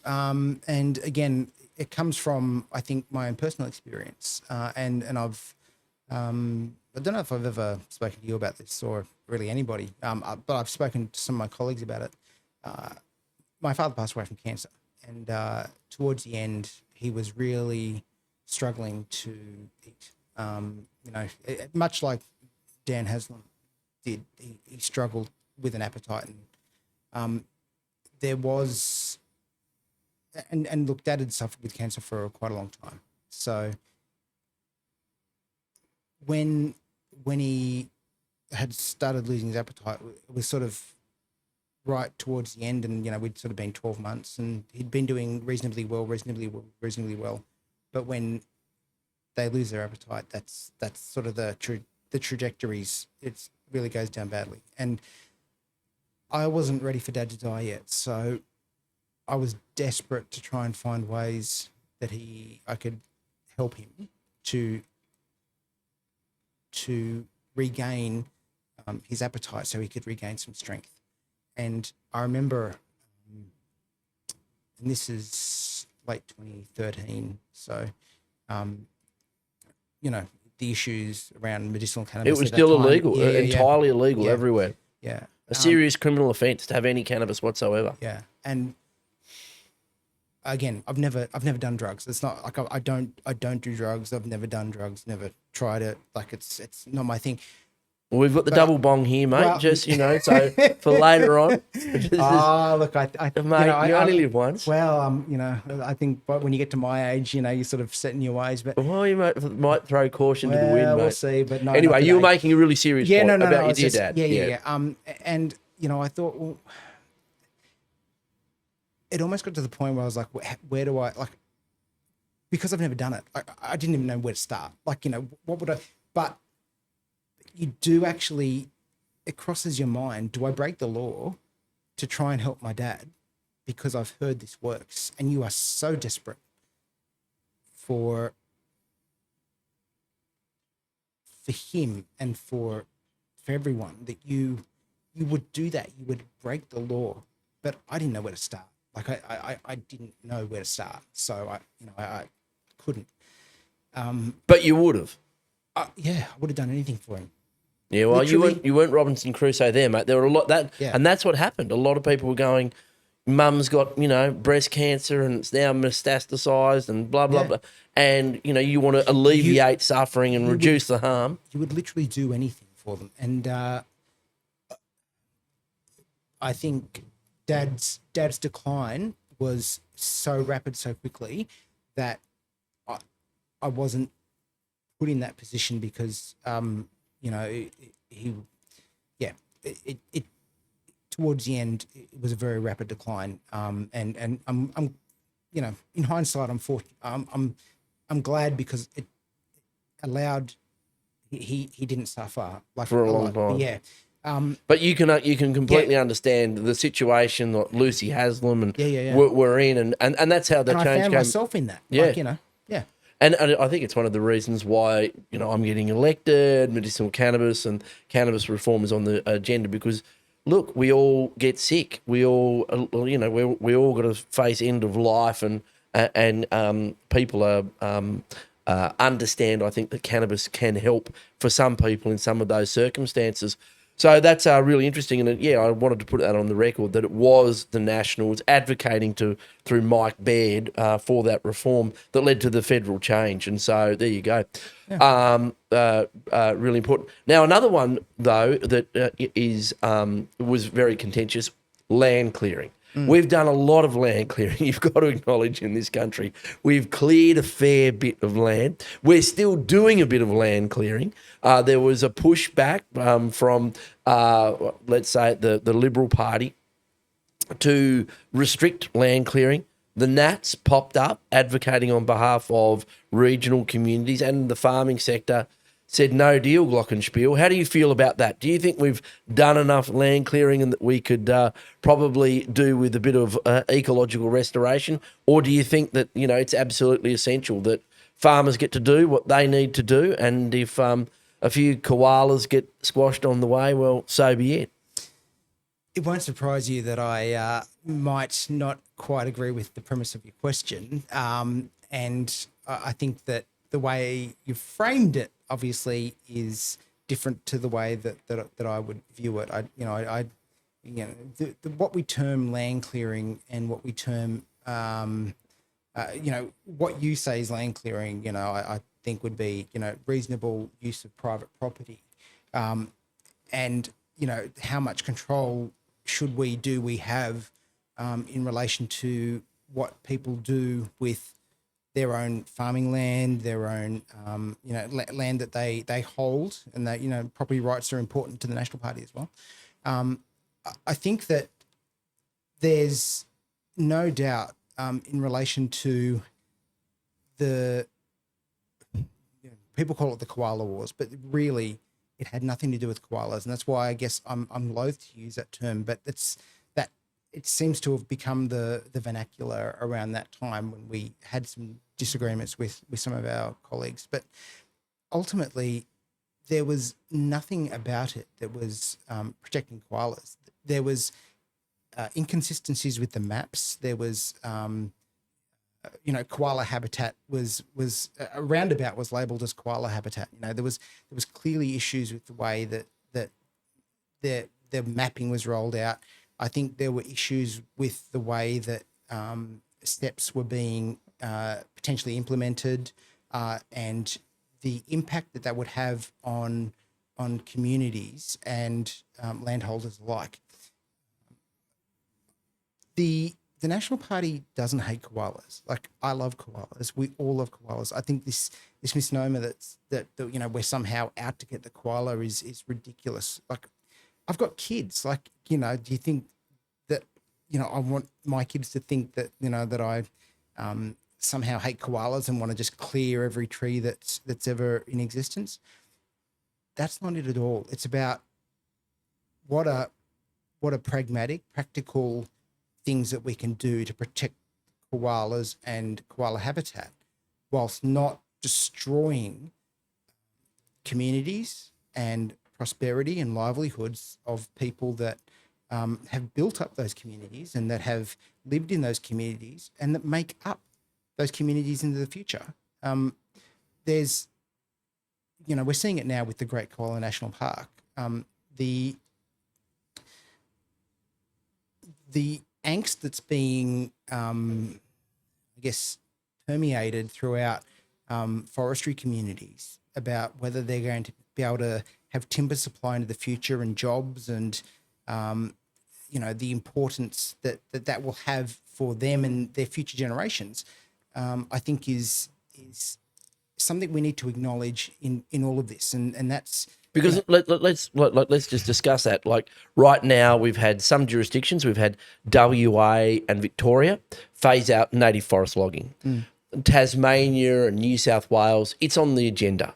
There's a big push to create the Great Koala National Park in that Coffs Harbour, Nambucca region, up behind Port Macquarie, that area in there, and those timber communities are pushing back. Some of them saying that our livelihoods are on the line. But the National Party's position is that we can have a Great Koala National Park. Are you opposed to the park, or and do you think that there's a role for native forest logging in perpetuity? I think it was disingenuous when, leading up to the election, they identified an area that they were considering for the national park, and then after they were elected, the area all of a sudden, expands, multiple times, into what is currently being, I guess, mapped or proposed or looked at the moment. I think that what we believe, and what I firmly believe, is that you can have both. You can have, a Great Koala National Park, and that's obviously important to people, and it's important to make sure that we do protect the koala colonies that we have, and not just in the Great Koala National Park, but across the state. That's not the only place we have koalas. We need to remember that. And, there's enough developments happening in Sydney around, to the south, where there are active colonies that, are also one of the few that are chlamydia free, that we actually, that we protect them across the state, not just in that Great Koala National Park, but that we can also selectively log where we know that there are, no colonies And so we can do both, and we can do it in a sustainable way, because ultimately, if we don't have our own timber supply in this state, you and I both know that what it'll mean is that we'll have to bring it in from somewhere else. And if we don't have a hardwood supply, things like floorboards, furniture, whatever it is that we do in this state with hardwoods, Fence palings. well, yeah. Certainly, there are offcuts that are turned into a number of other things as well. But we make sure. One thing we do in this country is we make sure no part of that tree is wasted. Like we utilize the whole thing, right? Now, if we have to bring it in from overseas, you'll acknowledge that that's a huge carbon impost, to bring in tons and tons of hardwood from overseas. But that overseas, the environmental controls and the way that they harvest that hardwood is nowhere near as stringent as what we have here.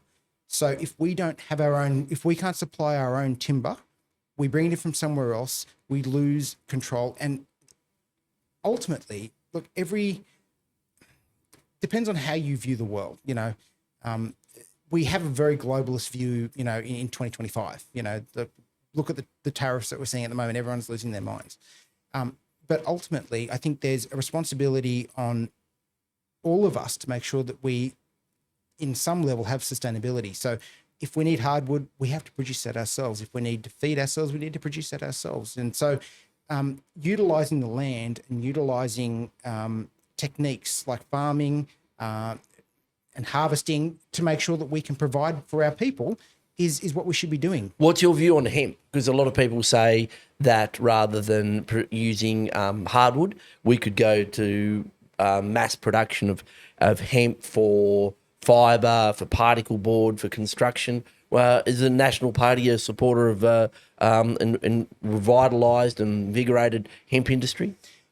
I'm not opposed to it. And this is where I think I'm, different to other people. I think there's opportunity in so many areas. And so we know before your election, on what is, obviously a very niche, but and you're doing a good job at progressing the views of cannabis and hemp and the whole, industry around that. We knew that there was already work that had been done in relation to how you can use hemp for textiles and clothing, and you can bond it like a particle board into construction materials. So there's if it's of benefit to regional communities, and we can actually it's say energy efficient, water efficient, that we've got the appropriate industry, because growing it's one thing, but actually making sure that you're providing a fibre that industry wants and industry ready to use. So it's not just in isolation. We don't just grow hemp and then what do we do with it? Like we need to make sure that along with integrated growing into it's integrated into like a structure where there's somebody that's going to take it to build to make particle board, and if we've got that, then I actually see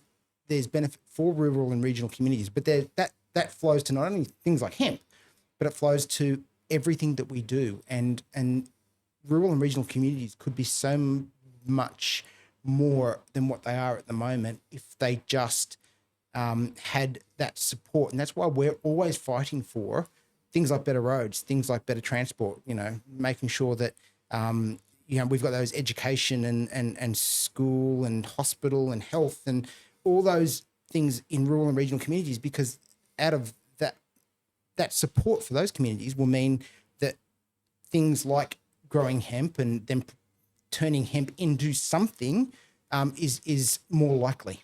One of the things that the regional communities are getting, and they're getting, thanks very much because of the Perrottet government, is renewable energy zones.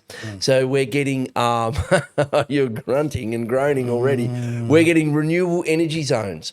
And they are out in the central west and the southwest of the state, big areas being transformed and industrialisation of the landscape. Some land use conflict out there with land being compulsory required for the transmission lines. For the projects, the windmills, some of your colleagues call them. Yep.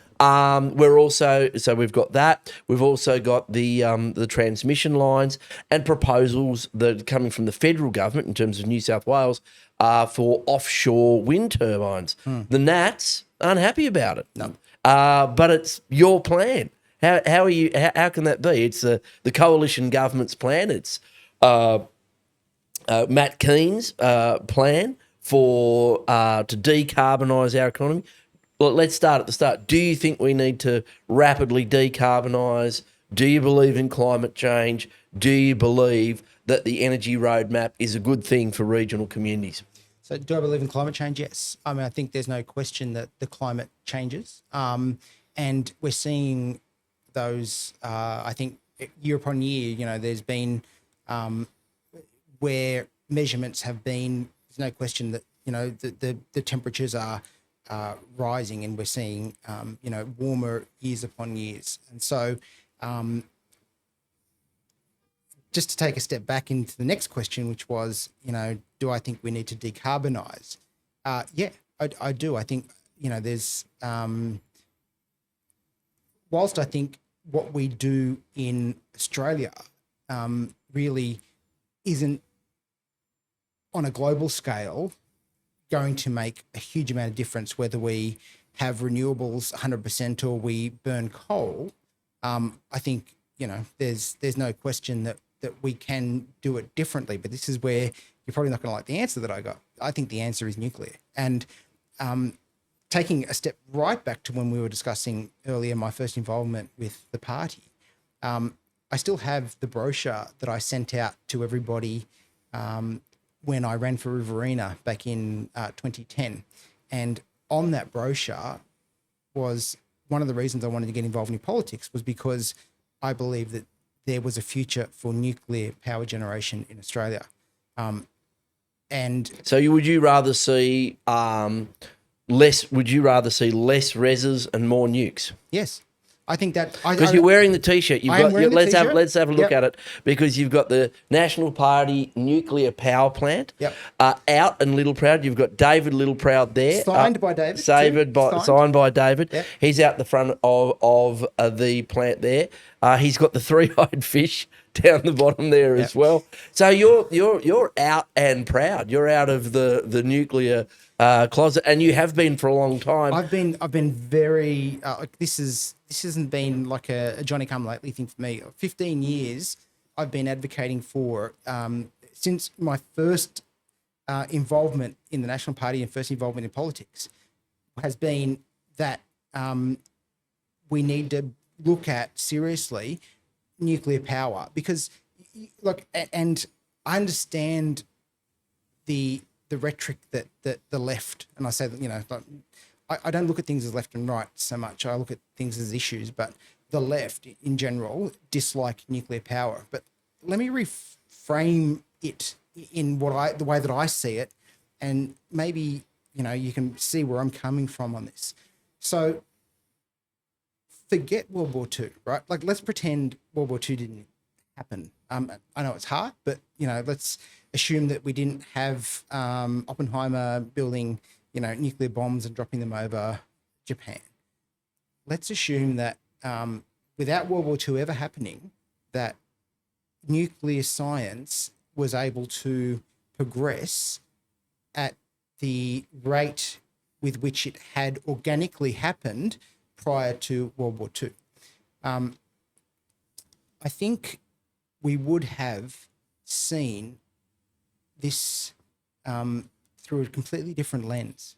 So what are you saying? If we hadn't used them as a weapon first, well, like we hadn't used them as a weapon first. The nuclear science had been coming for 60, 70 years before that. Yes, Mary Curie and all the rest of it. Yeah. But if we'd continued just down on a pathway of integrating it into electricity production and industrial uses.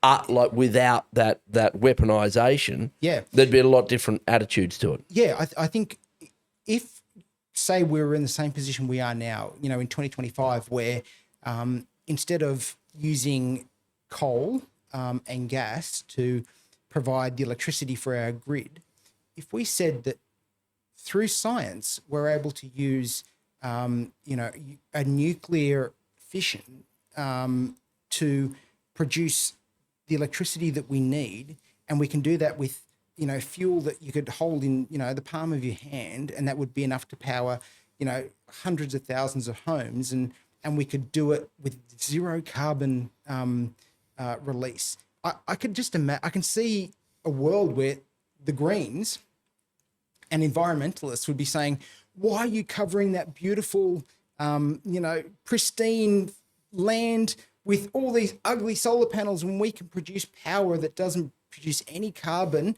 And, the waste the waste it produces, you can again hold in the palm of your hand. Oh, let's be honest here. There are some very famous environmentalists, very pro-nuclear. Yeah.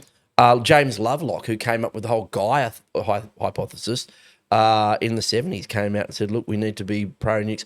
I've always been agnostic about it. My attitude has always been, I was concerned about Chernobyl and Fukushima. I thought that, But if you actually looked at what happened in Chernobyl, the number of safeguards that they jumped over in order to produce a circumstance where the core was able to melt down the way that it did was human stupidity. And those safeguards were in place. They just chose to ignore them. Now, that's how Chernobyl happened. And that's human process. That's human failing. That's not necessarily saying that it was, unsafe. But it does happen. Fukushima, it might be low risk, but high consequence. So the probability might be 1 in 1,000, 1 in 10,000. I know, but I think that this is like where Fukushima. Oh, there's going to be a 7.9 Richter earthquake, tsunami, floods, boom, meltdown. But it's still low chance, high consequence. But again, the engineering that went into that plant meant that, ultimately it has been largely contained, despite all those number of like tsunami, earthquake, everything else that happened, it's still effectively contained. Now, again, if it had been able to progress through a more linear, instead of this whole, rapid ramping up from trying to build an explosive device that they could, finish World War II with, I suspect that the knowledge and the experience around, starting small and then working their way up. And again, remember, the Cold War did play a part in, the expansion of nuclear on both sides, and predominantly for warheads and explosives as opposed to energy. But like I always make this point that we've got nuclear power stations in Sydney all the time, and they're just on submarines and aircraft carriers. Every time, like those US aircraft carriers, they're powered by nuclear power stations. Yeah. Like when small modular reactors. They're small modular reactors. When they turn up at Garden Island and sit there for 2 weeks, we've got a nuclear power station operating, next to the Opera House. And so, but like you've carried the day. The Nationals very pro nukes. Dutton in his time has said no nukes. Now the proposal is to build 7, I think. Yep. The first 2 in New South Wales, sort of relying on the electricity infrastructure that's there. Lithgow, Muswellbrook. Do you think it's how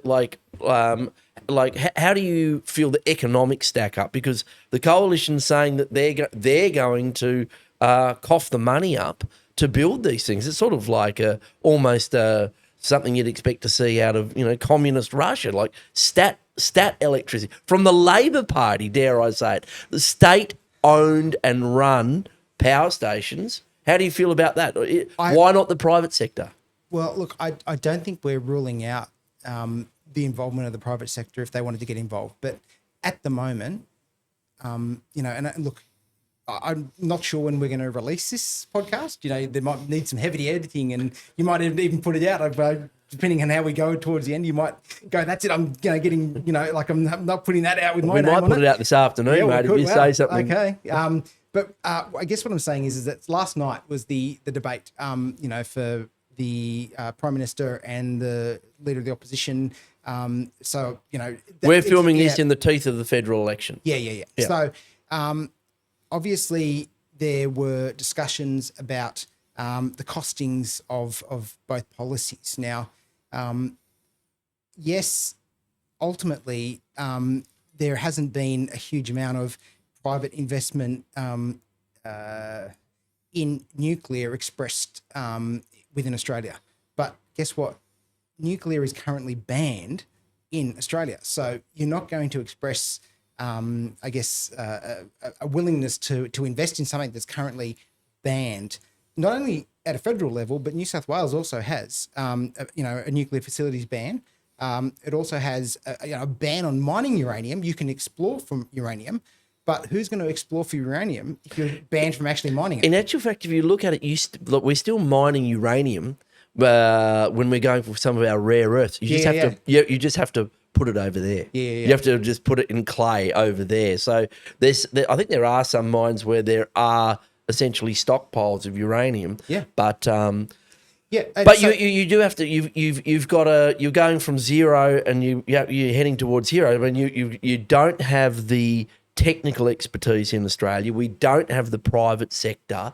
We don't have the finance coming from the private sector at the moment. Do you think it's a political winner to be going, and especially in the context where you now have a gigantic renewables industry in this country saying this is a risk to the New South Wales Coalition's own renewables plan? Don't you think it creates a investment uncertainty and a problematic policy position? I think if somebody's presented with, because you've made a plan, and if something better comes along, you're a fool if you would suggest that, no, I've got the plan, I'm sticking with it because I'm discounting, any change to that plan. I understand the political realities of, there's not often people will admit that, things need to change or whatever. But I think in this, there's been, we've been brave enough to say that, look, there is a better option here. And we're seeing that because of the impacts that are coming for people like those that are having their land compulsory required for transmission lines, like those that are being impacted by these renewable energy projects.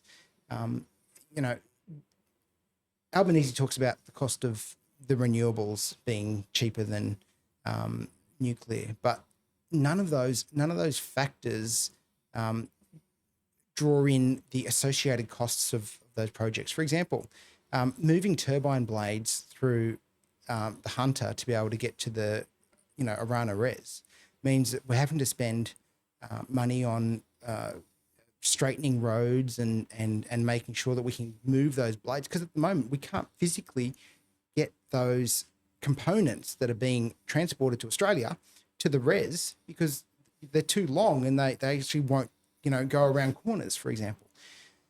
Now, none of those costs are being factored into the cost of the renewable energy power generation. And transmission lines also aren't factored into that. So when you look at the system cost of what it costs to build the renewable energy grid with enough redundancy in it to be able to provide reliable power, I think nuclear is more than cost effective.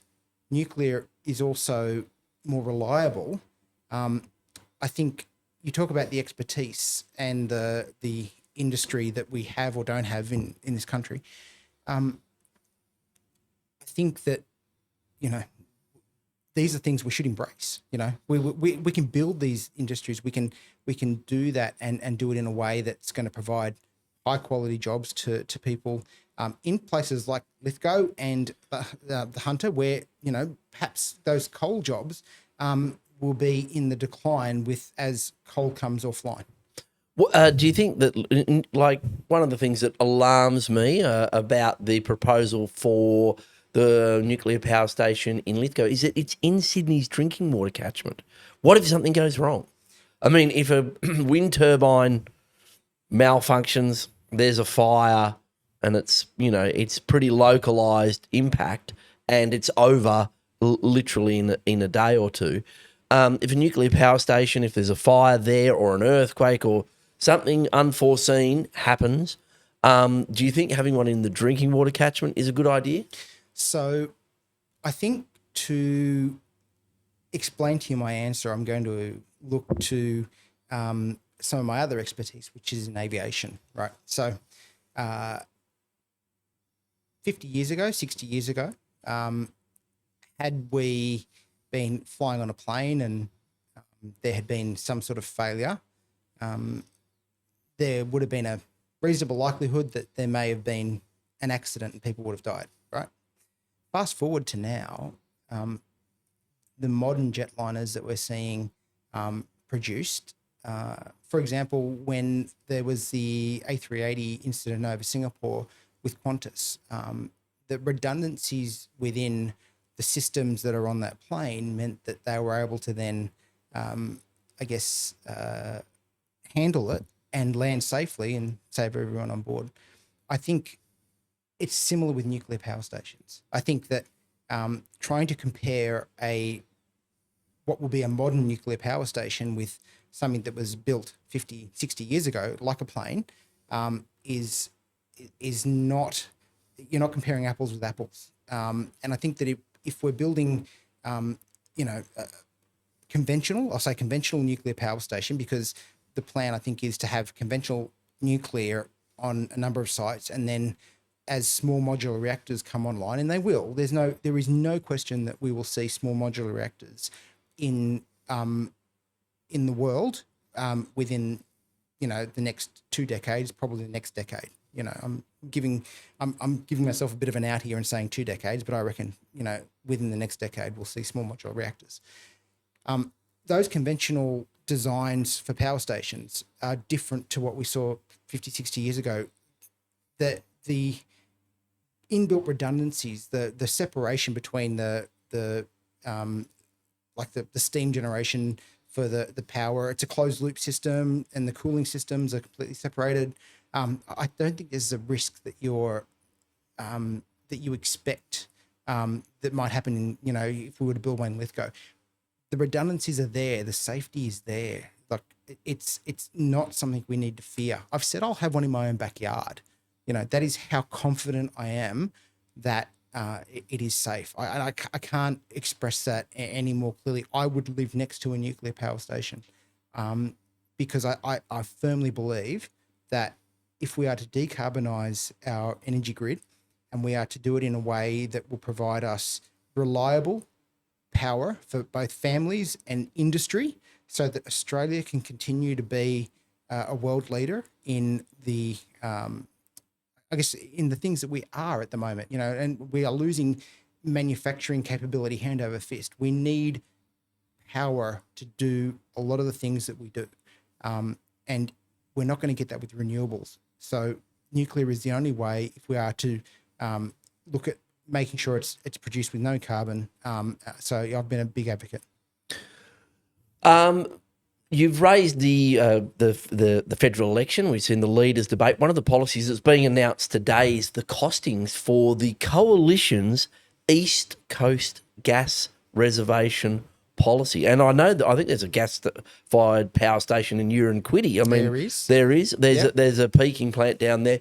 Now that's a pretty, like, dare I say it, it's not very a free market neoliberal policy. It's the state getting involved in the market and saying we're going to reserve the gas for us. A policy I firmly support, by the way. I've been calling for. I was one of the first politicians, I think, in Australia to call for it 15 years ago. I'll get you a membership form. Well, I'm glad you're on board with the policy that's a little overdue. How do you feel about that? Because the Nationals have pushed back against that previously, but you're a supporter. You think that that's a good thing for us to do, is to reserve a proportion of Australian gas for Australian industry and maybe even cap the price?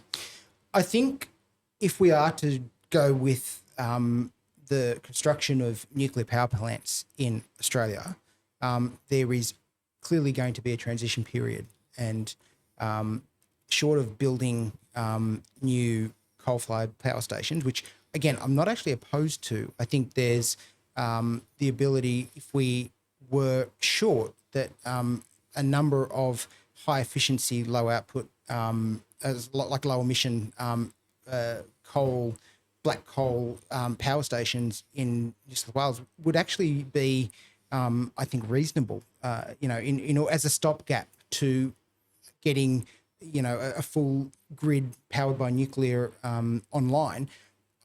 I think if we're not going to do that, then we need to make sure that we have the ability to keep the lights on, and that is going to be gas. So it's reasonable to me to have that policy. And at the moment, we are on the East Coast short of gas because, there are certain parties that are looking at some of the projects that could produce gas on the East Coast, looking at those unfavourably and making it difficult for those, the continuation. Would you, just on that, the Narrabri gas proposal from Santos, you're a supporter? I think I'm supporting the community. And, what does that mean, Wes? Well, I think the community... Which community? Well, the community that wants the jobs and the investment in Narrabri. That one. Yeah. Not the farming community that want their lands protected from unconventional gas? Well, fracking? Well, I think that ultimately if the controls are in place, and this will be one of the most heavily scrutinised projects within the state ever.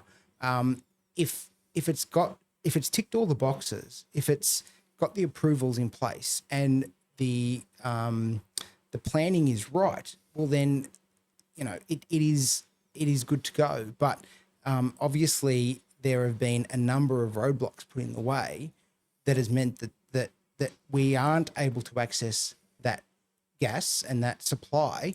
So it is part of the reason why there needs to be a reserve plan and I guess enough gas on the East Coast to make sure that we can power the grid into the future. So much like when we were talking about whether we have a hardwood industry in this state and we are responsible for producing our own hardwood instead of bringing it in from somewhere else, if we're not, if the roadblocks are there that make it difficult for the access of that gas in Narrabri, and at the moment, there are quite a number of roadblocks, and I know the community. Yeah, I know you are. I know you are, and that's that's one of the good things about, I guess, this that we can have this discussion that we need to have that gas to make sure that we can keep the lights on. But yeah, it's one of those things that we'll always have that discussion. And you'll have one view, I'll have another view. We both have that pragmatic position that you see it through one lens, I see it through another. This is one of those policies where it's making sure that we can keep those lights on. So. Speaking of having a different view, the Nats have in their time had to compete for the territory with independents like Tony Wynns, Rob Oakeshott, and it's something we're seeing again at this federal election. There's a couple of Nats under pressure up in Cowper, Line, National Party heartland. I mean, some of the founders of the party from that Page, what was it? Earl Page. Earl Page, founder of the party, Country Party, up there, the mid-north coast of New South Wales. How are the Nats going to go in this federal election? Do you think you'll lose seats to independents? Do you think you'll win some seats back? How's it going? I think it's always fraught with danger to put predictions out there. Go on, mate. No. Look, I'm not walking away from it either. I think potentially history shows us that the Nats have always, I think it's been like 3 or 4 elections since the Nats have actually lost a seat. We've typically held our seats reasonably well, and I think that's because of the way that we campaign, but also the way that we choose candidates and then MPs, because they're quite well connected with their community. So look, I think we're potentially going to gain seats this time round, and look, fingers crossed. Sam Faraway in Clare is one of those. So, it's wasn't that seat, and unfortunately, when people decide to abandon the party for their own reasons, Andrew G over the voice. But before that, it was independent. Clare, Peter Andren won it as an independent. Goes back to the John Cobb. I ran for Clare once. Did you? Yeah, I ran against Cobby. Yeah, con job I used to call him. Oh, that's a bit, Jeremy. That's really harsh. I It's not really harsh. It's mild. I wouldn't have thought you'd be like that. I'm like that, mate. I know you are. I know. Yeah, I know you are. You and I aren't that different, Like, it's very concerning, mate. No, Don't say that. No. Actually, I was actually thinking about it in the lead up to this, right? Like, when you look at it, like the differences. It's like Waltz Court. Now, like when I came into Parliament, no, hear me out. Hear me out. You're gonna have to weave these threads together. I'm weaving like a basket, mate. So when I came into Parliament, Walt and I were like oil and water, right? Oil and water. But I think as time went on and as we got to know each other, like I actually deeply respect Walt's Accord. And like, if you look at his valedictory speech, right, I get a particular mention because, as he says, the similarities between Walt and I are quite interesting. We're both from mixed race families. We both are effectively outsiders. He was, he grew up in a Indigenous colony, in Canada. In Canada, he came here. He's Mohican. Yeah, he's from mixed race family. And he's not the stereotypical Labor Party person. Yeah, he's a cultural outsider and an outsider in his own party. Yeah, he says, and as he said, I was in the Greens. There's no doubt about it. Well. And this is my point. So, I was, like I've always had to fight to get wherever I am. I didn't have that connection, that political connection of, I've had to, look, I've always had a chip on my shoulder, maybe, because, I was never the silver spoon. I was always, the bloke that grew up in a transportable house in Uranquinty. My parents, knew hard work, but, that they were, and I was lucky that they instilled in me those things. So Walt and I were both outsiders, even in our own political parties. In effect, we weren't part of the establishment, and I think that like we have that mutual respect because of that. But it's also like, in a way, as you've said, you were an outsider from the Greens, and you, like me, like you like to test the boundaries. I mean, you tried to ask yourself a question in question time, right? Like you read the standing orders and you try and like, I mean, you and I have had our differences and, certainly in a yelled committee. at each other. Yelled at each other in a committee. It's never come to blows. No. But, I've made the point to you that, you said, I've called you to order, I think 26 times or whatever. My point was you couldn't call me to order because I tested the standing orders. And so. You made history. I have made history, and I own that. Like I actually, despite what some people say, I will own that. But you invite conjecture and you lean into it, no doubt. Yeah. So you and I are actually not that different. It's the same way that Walt and I, we have that. So I have a mutual respect for. So whilst you and I might be poles apart on certain issues, I think I almost know you and I respect you because of the way that you do things. You do test those boundaries. You are somebody that actually is of conviction and does things because you believe that it's the right thing to do. Well, that's very nice of you to say, Wes. Yeah. I thought we were going to have a punch up, and now we're going to probably have a cuddle. It's a bit of no. No, but it's yeah. But it's a nice of you to say, mate. And the feeling's mutual. You are certainly a conviction politician. You're not afraid. You're brave in what you say and do, and you're respected for it. feared, may I say. I doubt it. No, they certainly are. And some of the people that do fear you are in the Liberal Party, because you've had a bit to say about the leader of the opposition in New South Wales. What's his name? I can't remember. Guy, sort of curly hair, lawyer. Lawyer. Not another lawyer. Shakespeare was right about lawyers. Mark Speakman. Oh, is Mark that him? Speakman. Okay, yeah. You said he was all. It's one of the great lines in politics I've ever heard. All froth, no beer. Classic. Write that down, mate. That'll be on your headstone, mate. Like, all froth, no beer. Absolute classic takedown. Let's call it what it was, of your own, like, of the not your leader, because he's not your leader in terms of the Nats. But why that's such a harsh criticism of the leader of the coalition in New South Wales? Well, I didn't think it was harsh. I think it was just an observation that I made. And look, we don't agree. Look, do I respect Mark? Yeah, I mean, he's an SC, lawyer. He's the leader of the Liberal Party, but I fundamentally disagree with issues like when he went to Wagga and didn't tell me. Now,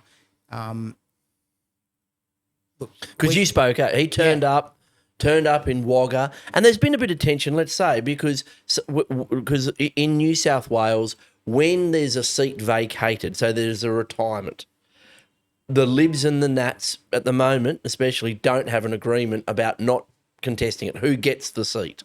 And so just recently at Port Macquarie, there was essentially like a five-cornered contest. Libs, Nats, Labor. Well, it was a two-cornered contest because Labor didn't even turn up. Labor No, they don't legalised cannabis round. We got like 7% of the vote. Thanks very much, all those people up there. Back, yeah. We got our money back. Yeah. But the Nats missed out. You had a Nat member, became a Lib, retires. Libs and Nats went pretty hard at it.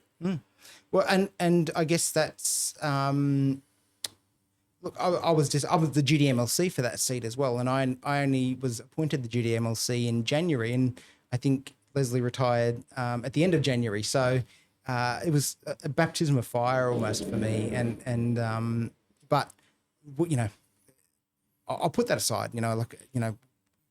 My feelings towards people that disrespect the Liberal Party or disrespect the National Party, that's on them, and we've seen it in a number of seats.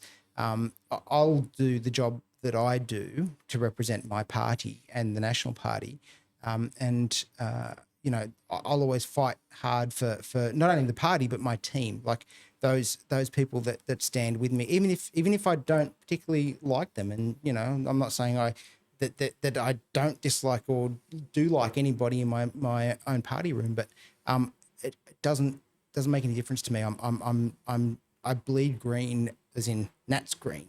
I'll always fight for my team. And just on that team, though, do you think that Mark's taking you in the wrong direction? What is it? Is it a policy difference? Is he too progressive? Too left leaning? Is it that he's not cutting through? What is it? And who do you think should be leading the coalition? Well, I look, I'm not going to profess to say who I think should lead the Liberal. Look, I don't think they lead the coalition. I think the coalition is two parties that work together for a shared goal. I think the leader of the Liberal Party is a question for the Liberals. Clearly Mark Speakman and I are like oil and water, and that's okay. It's. I could pretend like there's no problem, but that would be disingenuous, and everybody would see through that, and that's just not who I am, right? I don't like the bloke, but the reasons that I don't like him are probably more personal in nature, in the way that him not telling you he's coming to Wagga. Well, I find some of the things difficult, but I respect that the Liberal Party's chosen him as their leader, and I respect that he is, probably a great legal mind and somebody that, if he gave you legal advice, I'm sure it would be the best legal advice, no matter who you are and whether, that, like, I respect those things about him, but some people just don't get on a personal level. And I probably didn't recognize that about Mark until we had that blow up mid last year. I think it could have been handled in any number of ways. He chose to handle it in that way. Not how I would have handled it. Like, I would have literally picked up the phone and, but that's okay. Like, we can have differences. We can be different. And I think that the political machine and the way that politics operates is that we're all supposed to put this veneer and facade over to say, no, I wasn't offended when he did that, and it's fine. I don't mind, when I really am. That's not who I am. I think, hopefully, you talk about things that'll be written on people's headstones or whatever. I don't know that anything that I ever do will change the world, but hopefully, when people look back at the things that I do, and whether it be this job or any other job, they'll see somebody that was genuine and genuinely fought for the things that they believed in, and did it in a way that not so much respectful, I hope that I am respectful, for the majority of the time, but also somebody that did so without fear or favour.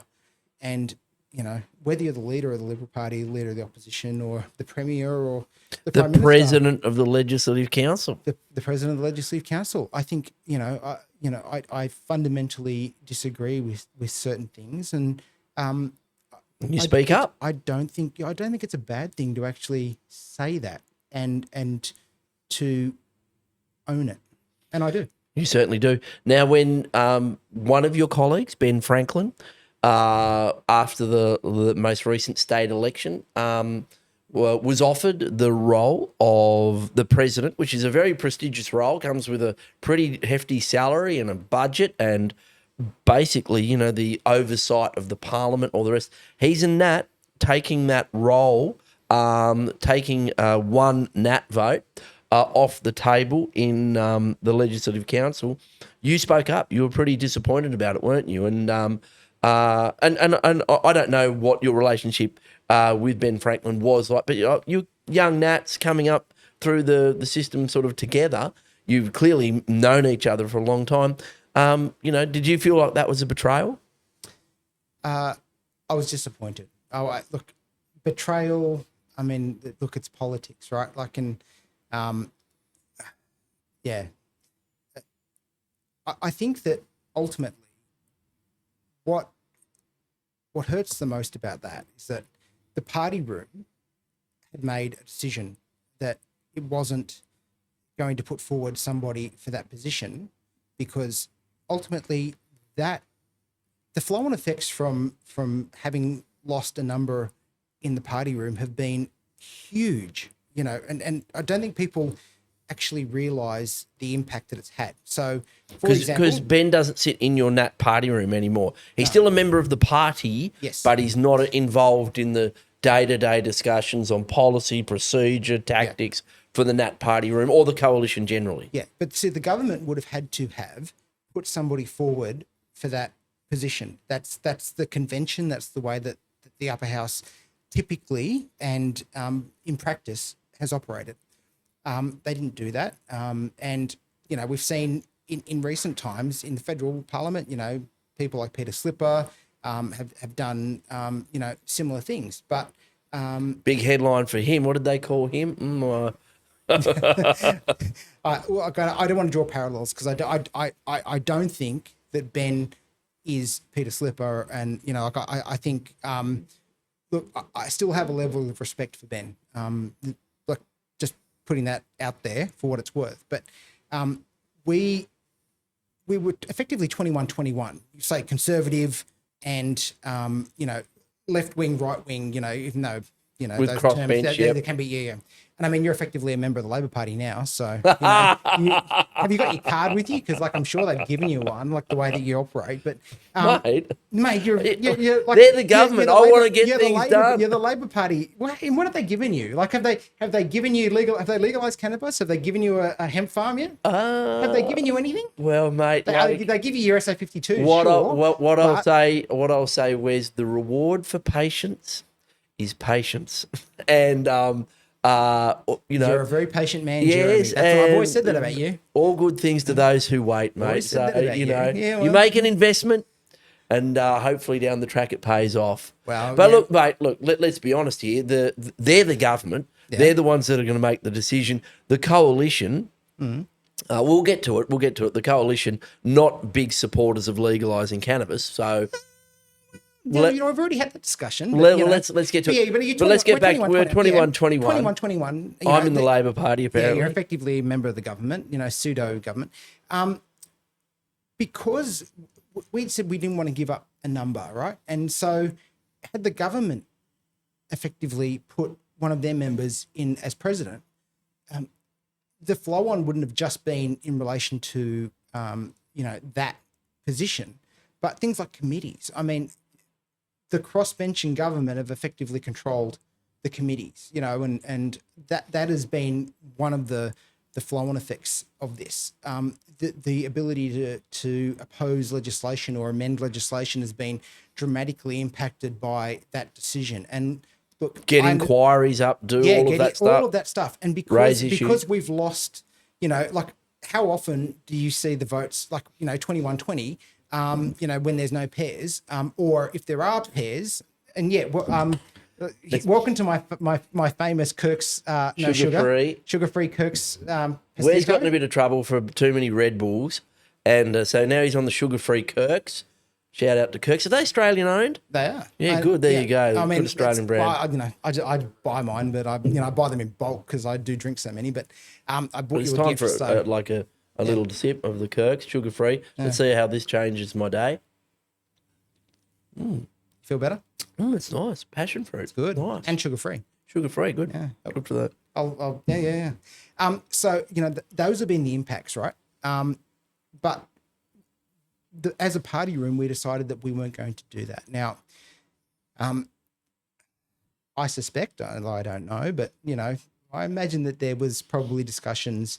We know that there are, connections between the Premier and Ben, and that's, been a long-term friendship. So these things may have been planned well before, in the event that there was a 21-21.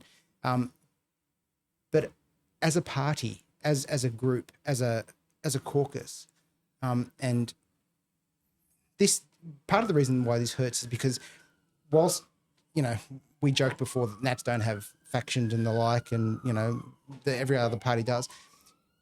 The Nats are effectively a family. We work as a family. I think you described Bronnie Taylor as your work wife and work mother. Yeah. Because she's a sister. It's a brotherhood. When we are here, like we are isolated from our own families, and we effectively have each other, and so we might have family squabbles, sure, but we try and operate as a group, and we do feel like it is almost like a family.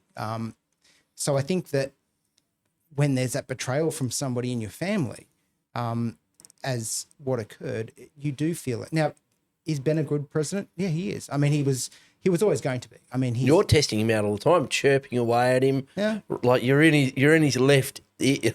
Yeah, I know. Yeah. So I couldn't be in a worse seat for him to, but yeah. Look, do I respect him? Yeah, and is he doing a good job? Of course. I mean, but he was always going to. He's that sort of a person. He's born for it, wasn't he? He was, but that's not the question, and that's not the reason why I think. And it's not just me. I think the Nats in the upper house, particularly those of us that were there after that 2023 election, is it because we'd agreed that none of us would do that. And I mean, if there was to be somebody put forward, it probably wouldn't have been Ben. It would have been somebody else, somebody that was perhaps deputy president in the former term parliament. But there was no way I was. No one tapped me. I'm disappointed. No one tapped me. I'm Like, you know, I reckon it'd be a fantastic president. I'd bring back the wig, the robes, the whole thing. But what about in Parliament? Well done, mate. Has someone told you about that, Mardi Gras? Mate, I've just, I can just see it. Mate. It's like your aura. I don't know. Now, you're not getting away from this podcast without talking about cannabis, because that's what I'm here, legalising cannabis. So what's the Nats' position? Because the Nats led the campaign for medicinal cannabis. Cannabis is a drug that does impact adversely in terms of in terms of the criminal justice system. A lot of regional people. It's regional people that are policed. It's the North Coast, Central West, Far West, where there's a lot of policing of cannabis. It's the regions where the cannabis is grown. It's part of the black market economy, like the mid-North Coast.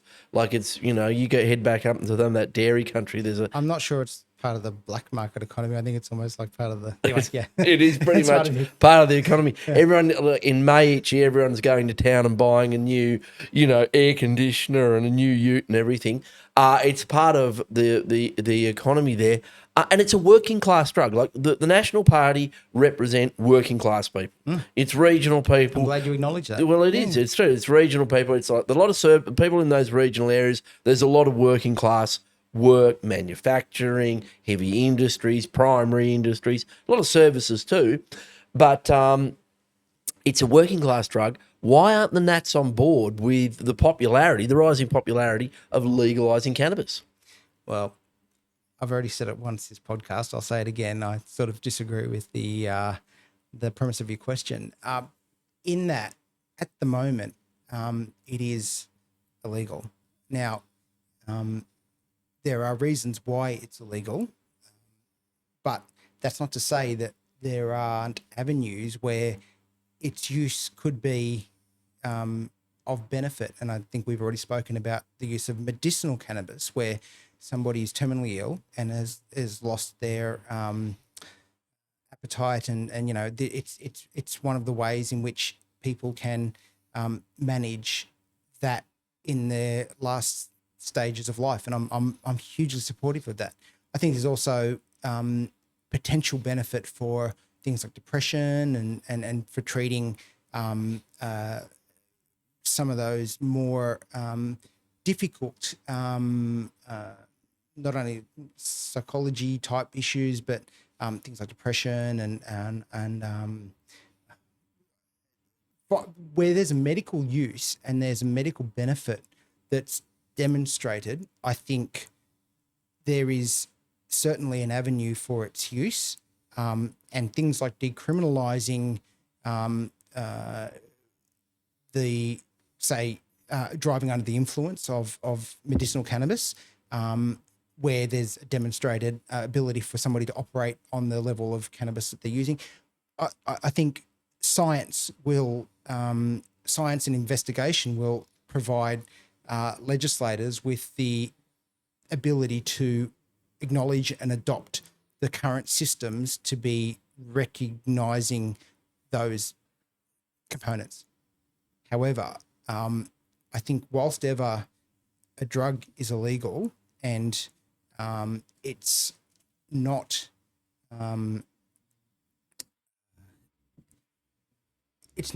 like cigarettes or alcohol that is legalized, and there are questions about the impact it has on people, then I'm going to err on the side of caution on that. But wouldn't we be better able to manage those impacts like we do with alcohol, like we do with tobacco, through regulation, making sure it's not in the hands of kids, making sure there's quality control, making sure we know who's growing it, how they're growing it, and we're not handing it over to organised crime basically to do? Yeah, you're right, Jeremy. I mean, we've done such a great job in setting up frameworks for handling tobacco and alcohol that it's not causing any issues in society. You're right. Like that's exactly what we should do.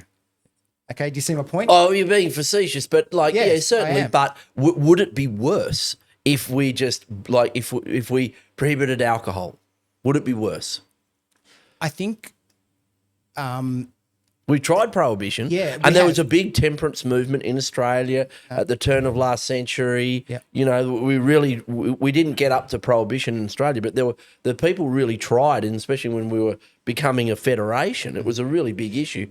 You surely wouldn't argue. You don't want to ban the beer, do you? Come on, Wes. No. It's one of those difficult things for me. I don't drink, right? Like I've never drunk. It's just not. It's not. You know, despite as crazy as people think I might be from time to time, I don't drink, I don't smoke, I've never done drugs. These are things that I don't have, I guess, a lived experience doing. So I'm always cognizant of that when I'm making, I guess, comment, because as somebody that legislates these sorts of things, there's where I haven't got a lived experience. I think it's you've got to acknowledge that and put that up front to say, this is not something I have that experience in. I'm guided by the voices of experts and those that have the experience. No, I don't think we should be banning alcohol. I think that I think we can manage issues with alcohol better, and I think we've been throughout the last couple of decades trying to find ways in which we can do that better. And look, tobacco, certainly. What I don't want to see is another black market like we are seeing with black market tobacco at the moment. I think that that's not where I want to see any cannabis industry going.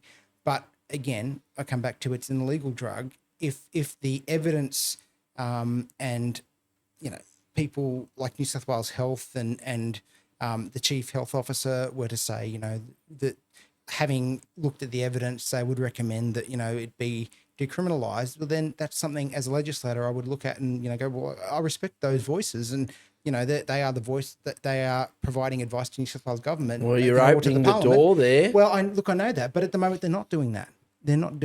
So at the moment, I'm reserve on the matter until they either provide advice to say that it's not a problem, and sure, we should open up the floodgates. I just don't see that is happening at the moment, and I don't know that it will happen. If it does, well then I'm big enough to put up my hand and say my position has changed, and I will vote accordingly. But again, I don't know how typical I am, but I'm readily prepared to admit sometimes when I'm wrong or I've changed my mind. I don't know if my colleagues are all the same.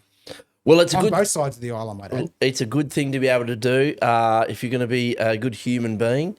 Circumstances change. You've got to change your mind you change your mind as well. Look, Wes, I really appreciate you taking the time to come on into the weeds to talk to us about your very long and interesting journey from Uranquinty all the way to the Deputy Whip for the opposition in the New South Wales Legislative Council. With a few promotions and demotions along the way. Promotions and demotions. It's been a rocky road for you, mate. There's no doubt about it.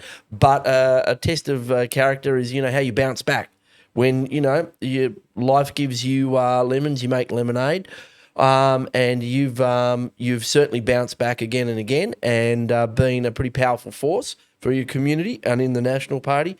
And I look forward to continuing to spar with you going forward, mate. But Wes, thanks very much, mate, for coming into the weeds. Thanks, Jez. Cheers, mate.